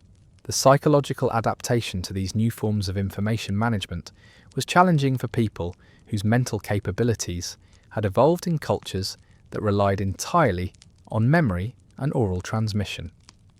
Learning to use external aids for remembering important information required new cognitive skills and new forms of trust in artificial systems rather than personal knowledge and experience. The communities we've been observing were standing at the threshold of changes that would transform not just their immediate lives, but the entire future trajectory of human development. They couldn't foresee the full implications of the choices they were making, but they were responding thoughtfully and creatively to the opportunities and challenges their circumstances presented. Their story reminds us that human adaptability and innovation don't happen in isolation, but emerge from the interaction between individual creativity and collective social processes. The agricultural revolution wasn't the result of a few brilliant inventors, but the cumulative product of thousands of small experiments and adaptations made by ordinary people trying to improve their lives and provide better futures for their children. As we prepare to leave this world of 10,000 BCE behind, we can see that the people living through this transition were neither primitive nor modern, but fully human, dealing with human challenges in recognisably human ways. Their struggles with uncertainty, their innovations in response to new problems, and their efforts to maintain social cohesion while adapting to changing circumstances resonate across the millennia that separate us from them. The morning we began with, in that world before cities existed, now feels like both yesterday and an eternity ago. Those people waking beside dying fires, reading the landscape for signs of opportunity and danger, sharing their lives with small groups of intimate companions. They were us, different in circumstance but identical in their humanity, their hopes, their fears, and their determination to survive and thrive in whatever world they found themselves inhabiting. Their legacy lives not just in the agricultural societies that grew from their experiments, but in the reminder that human beings are capable of remarkable adaptation and innovation when faced with changing circumstances. The world they created through their choices became the foundation for everything that followed, but it wasn't inevitable or predetermined. It was the result of human agency, creativity, and cooperation applied to the challenges of their time. As we return to our own world, with its different challenges and opportunities, we can draw inspiration from their example.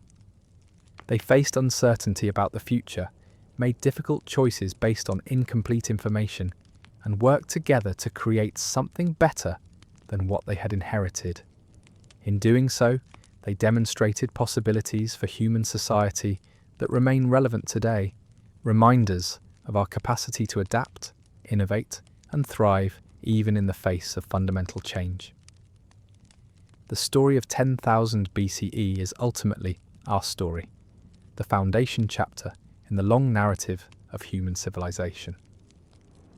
Understanding where we came from helps us understand who we are and who we might yet become.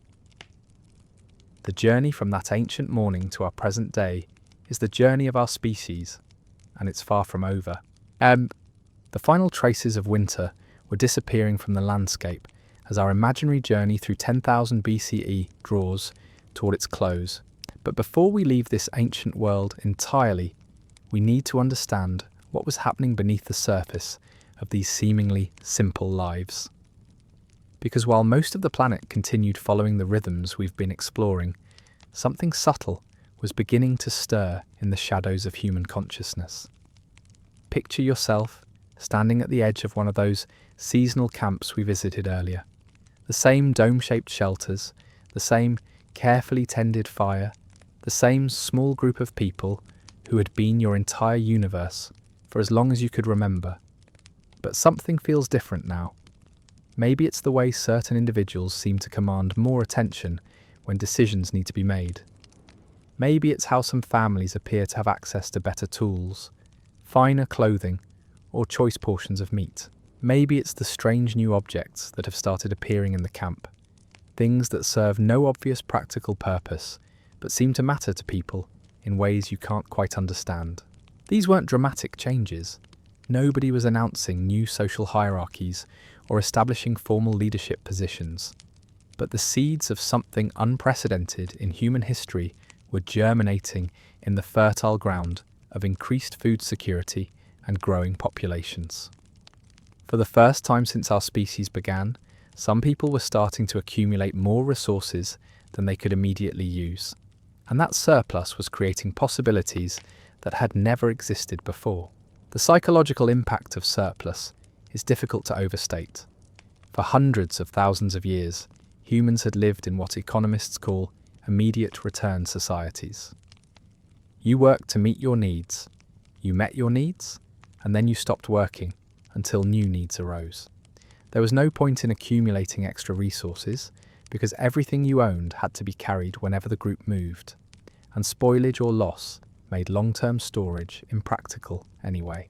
But as some groups began staying in particular locations for longer periods, and as their management of plant resources became more successful, they found themselves with something unprecedented. More food than they could eat, more materials than they could immediately use, more time than was required for basic survival activities. The question of what to do with these surpluses was entirely new in human experience. The solutions different communities developed would echo through history for thousands of years. Some groups chose to share their abundance more widely, using surplus to support larger numbers of children, elderly individuals, or people who specialized in activities that didn't directly produce food.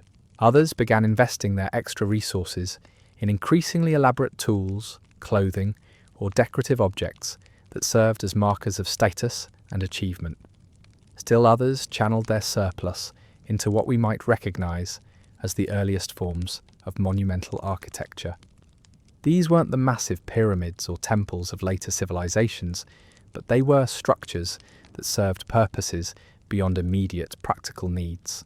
Stone circles, earthen mounds, wooden platforms, ceremonial gathering places that required collective labor and represented shared investments in something larger than individual survival. The decision to build monuments was revolutionary in ways that the people making it probably didn't fully understand. Every hour spent moving stones or digging earth was time that could have been used for hunting, gathering, or other activities that contributed directly to survival.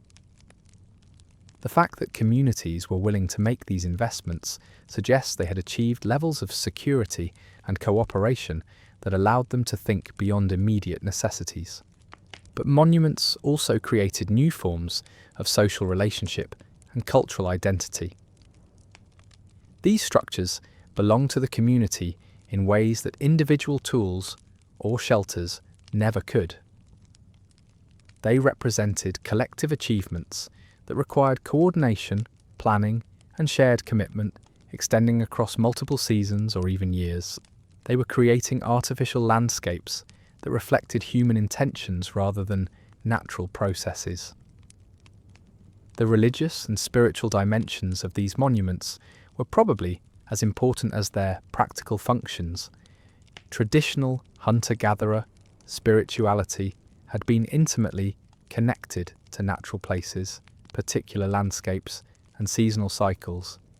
But as communities became more settled and began modifying their environments more extensively, they needed new ways to connect with supernatural forces and maintain spiritual coherence. The monuments they built weren't just impressive structures, but sacred spaces designed to facilitate communication with gods, ancestors, or spiritual forces that controlled the phenomena most important to their survival. These weren't yet the elaborate temple complexes of later civilizations, but they represented the beginning of formal religious architecture, spaces specifically designed for ritual activities rather than daily living. The social dynamics required to organize monument construction were creating new forms of leadership and cooperation that had rarely been necessary in traditional hunter-gatherer societies. Someone had to coordinate the labor of dozens of people, make decisions about design and construction techniques, and maintain group motivation throughout projects that might extend across multiple seasons. These leadership roles weren't necessarily permanent or hereditary, but they were creating opportunities for individuals with particular talents for organization and persuasion to take on more prominent positions in their communities. The skills required for managing complex group projects were becoming increasingly valuable as communities undertook more ambitious collective activities. The tools and technologies needed for monument construction were also driving innovations in engineering and material science. Moving large stones required understanding of leverage, fulcrums, and mechanical advantage. Shaping and fitting architectural elements demanded precision and planning that went far beyond the requirements of traditional tool-making. Even the logistical challenges of feeding and coordinating large work groups required new forms of organisational thinking. But perhaps the most significant development was the emergence of specialised knowledge that couldn't be easily shared or replaced. The individuals who understood how to plan and execute monumental construction projects possessed expertise that was both valuable and difficult to transmit. This created new forms of social stratification based on knowledge rather than just physical ability or resource access. The communities engaged in these early experiments with monumental architecture were also developing new relationships with their landscapes and territories. Unlike the flexible territorial arrangements that had characterized hunter-gatherer societies, monument construction created permanent markers that established lasting claims to particular places. These structures represented investments that couldn't be moved or abandoned without significant loss. The psychological attachment to place that monument building created was reinforcing the territorial feelings that were already developing around managed agricultural areas. Communities were becoming more rooted, more protective of their specific locations, and more invested in the long-term development of particular landscapes rather than the flexible adaptation to changing environmental conditions that had sustained their ancestors. Children growing up in these monument-building communities were experiencing something unprecedented in human history. They were living in landscapes that had been consciously shaped by human intention, surrounded by structures that existed primarily to serve social and spiritual rather than practical purposes. The very concept of permanence was taking on new meaning as they grew up around objects that were designed to last longer than individual lifetimes. The educational implications of this environmental transformation were profound. Traditional hunter-gatherer children had learned by observing and participating in activities that had immediate practical relevance to their survival needs. But children in monument-building communities also had to learn about planning, coordination, and collective purpose that extended far beyond immediate practical concerns. They were being socialized into ways of thinking that emphasized long-term consequences, delayed gratification, and abstract goals that couldn't be achieved through individual effort alone. These weren't necessarily better or worse forms of education than traditional approaches, but they were creating different types of human consciousness, adapted to different forms of social organization. The seasonal rhythms that had always governed human activity were being supplemented by new types of cycles based on construction projects, ceremonial calendars, and social obligations that operated independently of natural environmental patterns. Communities were creating artificial rhythms that reflected human decisions rather than ecological cycles. These human-created schedules were requiring new forms of time consciousness and social coordination. People had to learn to organize their activities around shared commitments that might conflict with immediate environmental opportunities or individual preferences. The flexibility and responsiveness that had been crucial for hunter-gatherer survival were being supplemented by new capabilities for systematic planning and collective action. The health implications of monument construction were mixed and complex. The physical labor required for moving stones and shaping earth provided exercise and purposeful activity that probably contributed to overall fitness and well-being.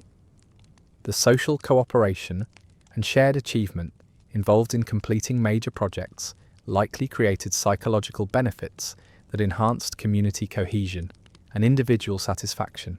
But the increased population densities that made monument construction possible were also creating new health challenges. Larger groups living in more permanent settlements had to deal with waste management, water contamination, and disease transmission in ways that small mobile bands had never faced. The trade networks that were spreading architectural knowledge were also creating pathways for infectious diseases to travel between communities. The symbolic and artistic dimensions of these early monuments were becoming increasingly sophisticated as communities developed new ways to express their cultural identity and spiritual beliefs. Carved stones, painted surfaces, and carefully arranged architectural elements were creating visual languages that could communicate complex ideas about cosmic order, social relationships, and religious concepts. These artistic developments weren't just decorative additions to functional structures, they were integral parts of the monument's purposes, designed to create emotional and spiritual experiences that reinforced the social and religious functions these structures served. The communities that built them understood that human psychology responded to visual beauty and symbolic meaning in ways that could strengthen social bonds and spiritual conviction. The trade relationships that were spreading monument building techniques across wide geographic areas were also creating new forms of cultural exchange and technological diffusion. Ideas about construction methods, artistic styles, and religious practices were travelling along networks of communication that connected communities across hundreds of miles. This was creating larger cultural regions with shared architectural traditions and symbolic systems. But these expanding cultural connections were also creating new forms of social pressure and competition. Communities that failed to participate in monument building or that constructed less impressive structures risked being perceived as less successful or less favoured by supernatural forces. The monuments were becoming not just expressions of community identity, but markers in systems of regional status and prestige. The environmental impact of monument construction was beginning to represent a new form of human relationship with natural systems. For the first time, people were making permanent changes to landscapes that served social and spiritual rather than immediately practical purposes. They were creating artificial environments that existed primarily to serve human cultural needs rather than biological requirements. These environmental modifications weren't necessarily destructive in the short term, but they established precedents for larger-scale landscape transformation that would characterize later human societies. The psychological barrier to modifying natural systems for non-practical purposes had been crossed, opening possibilities for more extensive environmental manipulation as populations and technologies developed. The communities we've been observing during this final phase of our journey were standing at another crucial transition point in human history. They had moved beyond the immediate survival concerns that had dominated human existence for hundreds of thousands of years, and were beginning to create cultural institutions and physical structures that served purposes beyond basic biological needs. Their monuments weren't just impressive constructions, but symbols of a new form of human consciousness that could imagine and work toward goals that extended beyond individual lifetimes. They were creating legacies, establishing traditions, and building foundations for cultural continuity that would influence human development for thousands of years to come. As we prepare to leave this ancient world behind, we can see that the people of 10,000 BCE were not just surviving, but thriving, creating rich cultural lives that combined practical wisdom with artistic expression, individual fulfillment with collective achievement, spiritual meaning with material prosperity. They were fully realized human beings, living complete, sophisticated lives adapted to their circumstances and opportunities. Their world was different from ours in fundamental ways, but their humanity was identical to our own. They faced uncertainty about the future, made difficult choices based on incomplete information, and worked together to create something better than what they had inherited. Their struggles with change, their innovations in response to new challenges, and their efforts to maintain meaning and community in the face of transformation resonate across the millennia that separate us from them. The morning we began with, in that world before cities existed, now seems both impossibly distant and immediately familiar. Those people waking beside fires they had tended through the night, reading their environment for signs of opportunity and danger, sharing their lives with small groups of intimate companions. They were us, different in circumstance, but identical in their hopes, fears, and determination to create meaningful lives in whatever world they found themselves inhabiting. Their story reminds us that human nature is remarkably adaptable and creative, capable of developing many different ways of organizing society and relating to the environment. The hunter-gatherer lifestyle that sustained our species for the vast majority of our existence wasn't abandoned because it had failed, but because changing circumstances created new opportunities that some groups chose to explore. The agricultural experiments, monument construction, and social innovations we've witnessed were not inevitable developments, but choices made by particular people in particular places at particular times. Other groups, in other circumstances, made different choices and maintained traditional lifestyles for thousands of years longer. The diversity of human responses to changing conditions during this period reminds us that there were always multiple paths forward, multiple ways of being human in a changing world. Understanding this ancient world helps us understand our own, not as the inevitable result of progress and development, but as one possible outcome of human creativity, adaptability, and choice. The wisdom accumulated by our ancestors over thousands of years of successful adaptation remains relevant today as we face our own environmental and social challenges. Their example reminds us that humans are capable of creating sustainable, fulfilling ways of life that balance individual needs with collective well-being. The world of 10,000 BCE that we've explored together was the foundation upon which everything that followed was built, but it was also complete and valuable in its own right. The people who lived in it weren't primitive versions of ourselves, waiting for civilization to arrive and improve their lives. They were fully realized human beings who had created sophisticated solutions to the challenges of their time and place. Their legacy lives on not just in the technologies and social institutions that grew from their innovations, but in the reminder that human beings are capable of remarkable adaptability and creativity when faced with changing circumstances. The story of our species is not a simple progression from primitive to advanced, but a complex exploration of the many ways that humans can organize themselves to survive and thrive in an ever-changing world. As we return to our own time, with its different challenges and opportunities, we can draw inspiration from their example, while recognizing that our circumstances require their own unique solutions. The morning light that awakened our ancestors in 10,000 BCE continues to rise each day, offering us the same opportunities for observation, adaptation, and choice that they faced in their ancient world. The story of humanity continues, and we are its current authors, just as they were the authors of their own chapter in the long narrative of our species. Understanding where we came from helps us understand who we are and who we might yet become. But it also reminds us that the future, like the past, will be shaped by the choices we make and the wisdom we bring to the challenges of our time. That's where we'll leave our journey through the world before cities bored people.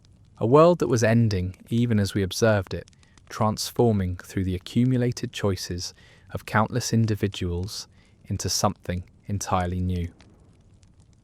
The people who lived through that transformation couldn't foresee all the consequences of their decisions, just as we can't predict all the results of our choices today. But their story reminds us that human beings have always been capable of remarkable things when they work together with wisdom, creativity, and hope for the future. Thanks for taking this journey with me into deep time. If you found yourself getting lost in this ancient world, if you felt that strange recognition of something familiar in these distant lives, then you understand why these stories matter. They're not just about the past, they're about the continuing human story of which we're all part. Until next time, keep wondering about the long path that brought us here, and remember that every day we wake up, we're continuing the same ancient human project of trying to make sense of our world and create something meaningful from our brief time in it. The fire that warmed our ancestors still burns in each of us, waiting to be tended and shared with others who gather around its light. The shadows were getting longer now, stretching across landscapes that would never look the same again. As we reach the end of our journey through 10,000 BCE, we need to understand that we weren't just witnessing daily life in an ancient world.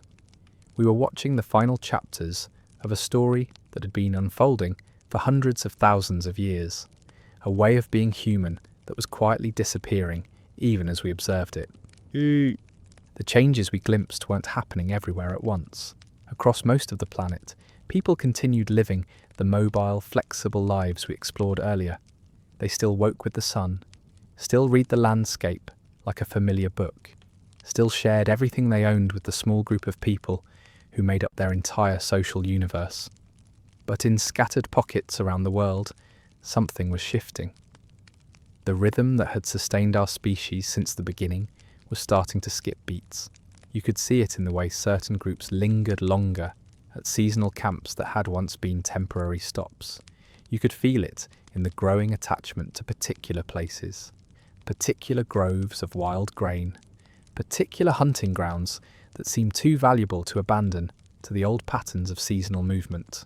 The flexibility that had been humanity's greatest strength was slowly giving way to something more permanent, more invested, more tied to specific pieces of earth. The psychological transformation was perhaps even more profound than the physical changes. For the first time in human history, people were beginning to think beyond the next season, beyond the next migration, beyond the natural cycles that had governed every decision their ancestors had ever made. The future was becoming something you could plan for rather than simply adapt to when it arrived. This shift in temporal thinking was rewiring human consciousness in fundamental ways. The circular time of seasonal cycles was being supplemented by linear time, time with goals and projects and deadlines. The immediate return mentality that had served hunter-gatherers so well was being challenged by delayed return thinking that required entirely new forms of mental discipline and social organisation. Children growing up in these transitional communities were experiencing something unprecedented. They were learning to live in two different worlds simultaneously. The ancient world of their grandparents, with its emphasis on flexibility and environmental awareness, and the emerging world of their parents, with its new focus on planning, accumulation, and territorial attachment. The educational challenge this created was enormous. Traditional knowledge was still essential for survival, but it was no longer sufficient.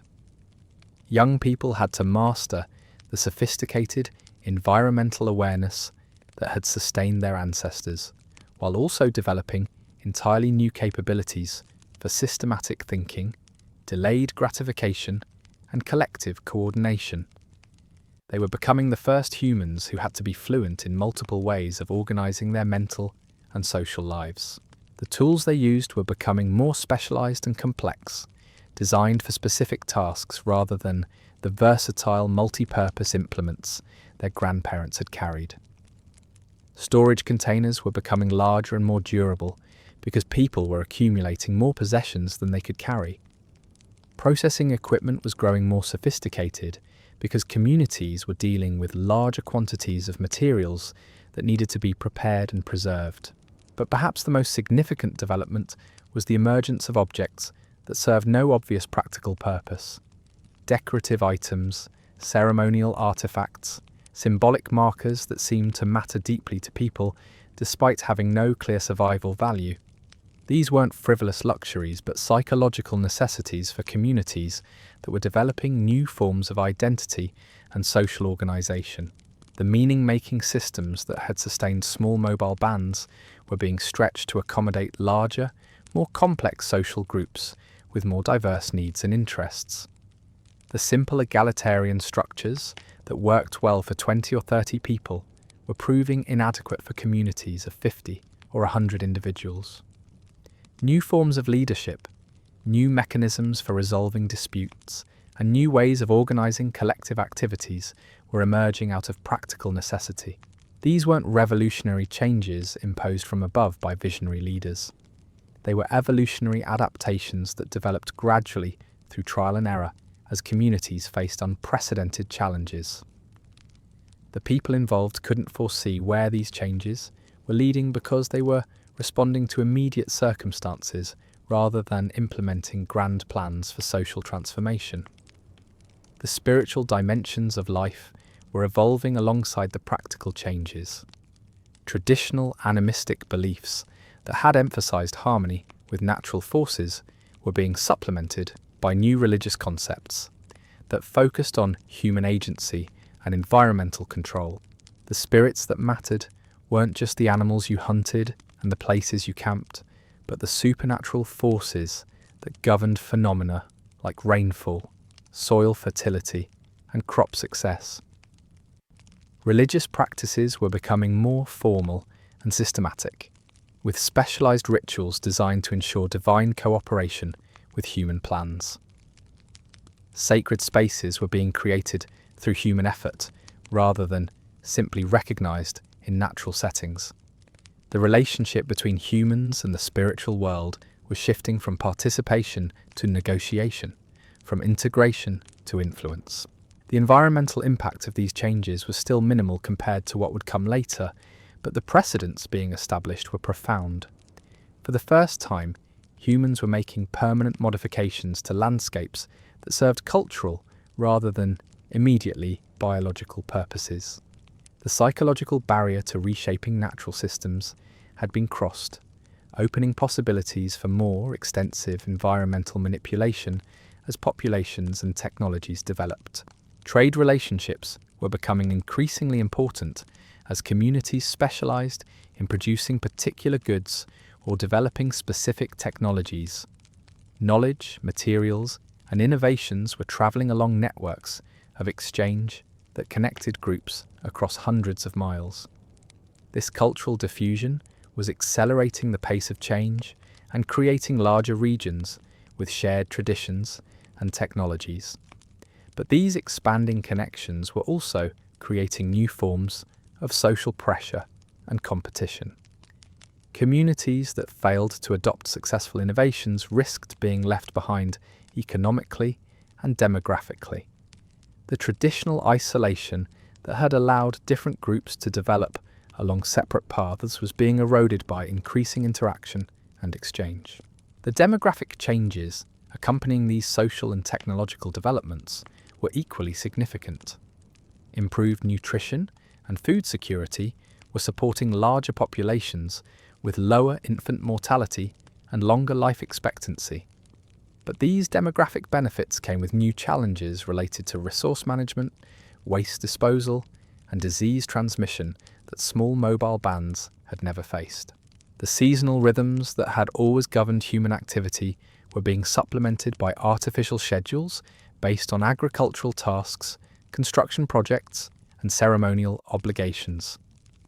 People were learning to organize their time according to human-created deadlines rather than natural environmental cues. The flexibility that had been crucial for hunter-gatherer survival was being replaced by more rigid but predictable routines. Women's roles were becoming more complex and variable as communities developed new forms of economic specialization. Traditional botanical knowledge was becoming even more valuable as groups intensified their management of plant resources, but the increasing scale of food production was also creating new forms of gender-based labor division that hadn't existed in simpler societies.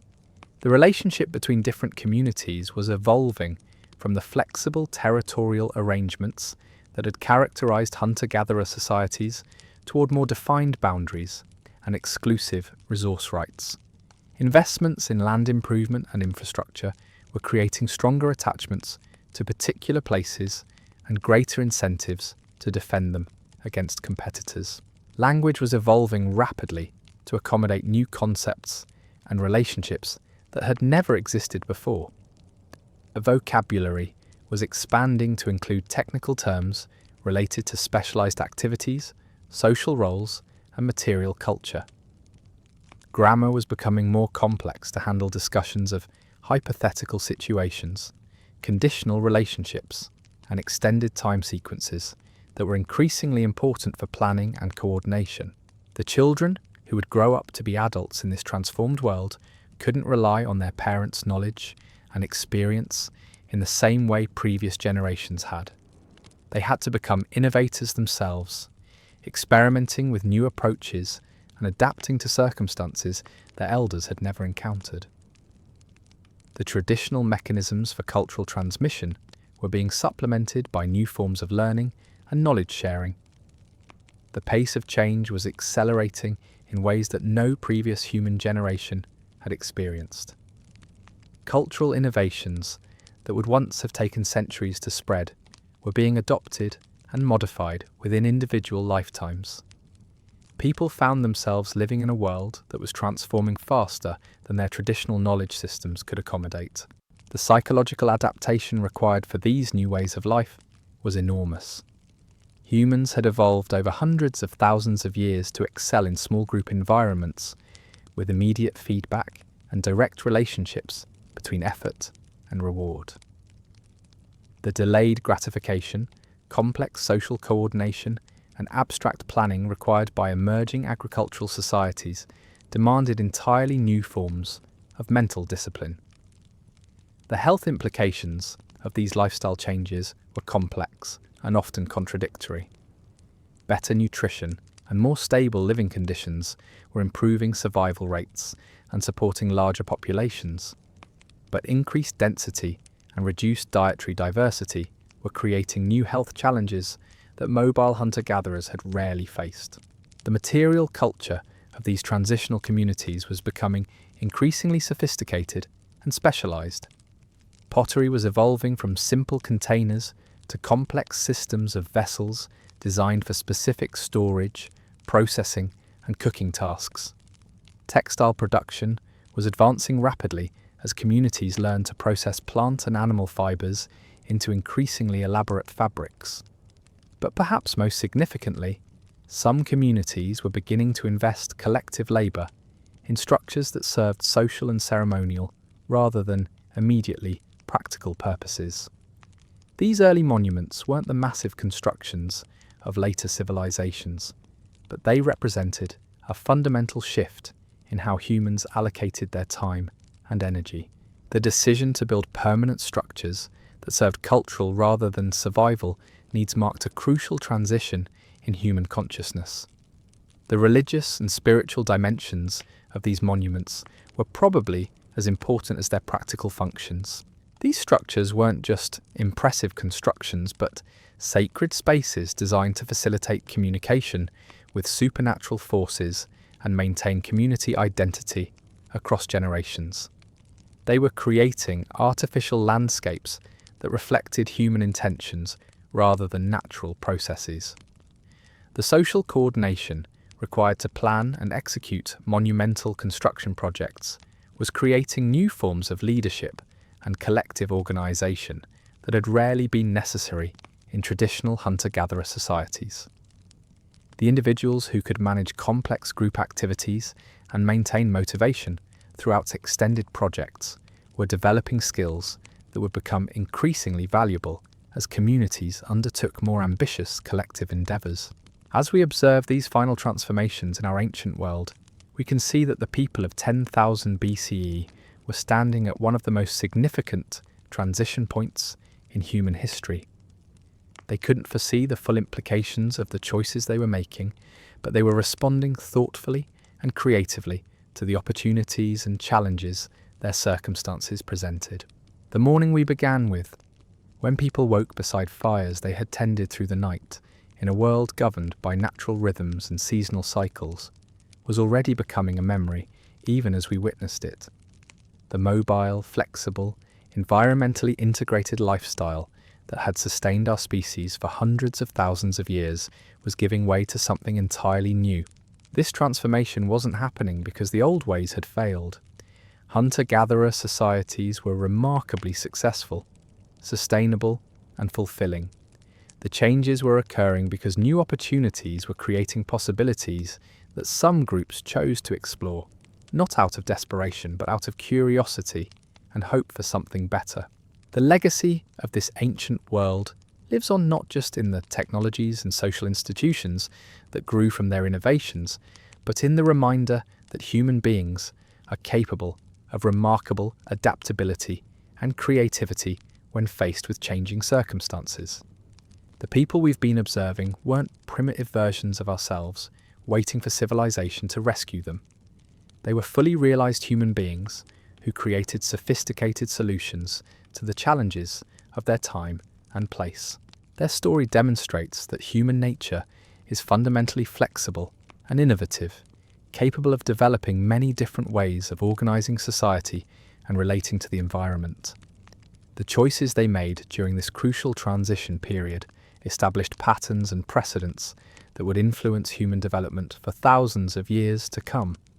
But they weren't inevitable or predetermined outcomes. Understanding this ancient world helps us understand our own, not as the inevitable result of progress and development, but as one possible outcome of human creativity, adaptability, and choice. The wisdom they accumulated through their experiments with new ways of living remains relevant today as we face our own challenges of balancing individual needs with collective well-being, managing environmental resources sustainably, and creating meaningful communities in a rapidly changing world. The world of 10,000 BCE that we've explored together was both an ending and a beginning, the conclusion of humanity's longest chapter, and the opening of everything that followed. The people who lived through this transition were the authors of our history, making choices whose consequences we still live with today. Their struggles with uncertainty, their innovations in response to new challenges, and their efforts to create better lives for their children resonate across the millennia that separate us from them. As we return to our own time, we carry with us the memory of that ancient morning when people woke to a world that was still governed by natural rhythms, but was already beginning to pulse with human ambition. The fire that warmed our ancestors still burns within us. The curiosity that drove them to experiment with new ways of living still moves us to adapt and innovate in response to our own changing circumstances. Their story reminds us that we are not separate from the natural world, but part of its ongoing evolution, participants in a process of change and adaptation that began long before us and will continue long after we're gone. The choices we make today, like the choices they made in their ancient world, will shape the future in ways we cannot fully predict, but for which we remain fully responsible. That's where our journey through the world before cities comes to an end. Bored people, we've witnessed the final moments of humanity's longest era and the tentative first steps toward everything that would follow. The people who lived through that transformation were us, facing human challenges with human solutions, creating the foundation upon which all of human civilization would eventually be built. Thanks for wandering through deep time with me, for slowing down enough to really see what life was like when the world was young and humans were just beginning to imagine possibilities beyond survival. If you found something familiar in these ancient lives, something that resonated despite the vast distance of time that separates us from them, then you understand why these stories matter. They remind us that we are part of something much larger and longer than our individual lives, participants in a story that began in firelight and continues in whatever light we choose to kindle. The ancestors we've been visiting would recognize us despite all the changes that have occurred since their time, because the fundamental human qualities they possessed, curiosity, adaptability, hope, and the desire to create something meaningful, these remain unchanged. Until next time, remember that every morning we wake up, we're continuing the same ancient human project of trying to make sense of our world and create something worthwhile from our brief time in it. The world may have changed beyond recognition since 10,000 BCE, but the challenge remains the same. How to live well together on this planet we share, how to balance our needs with the needs of others, and how to leave something valuable for the generations who will follow us. Keep wondering about the long path that brought us here, and never forget that you are the latest chapter in the most remarkable story ever told. The story of how a small group of curious apes learned to make fire, tell stories, and dream of tomorrow. That story continues with you, bored people, and it's far from finished.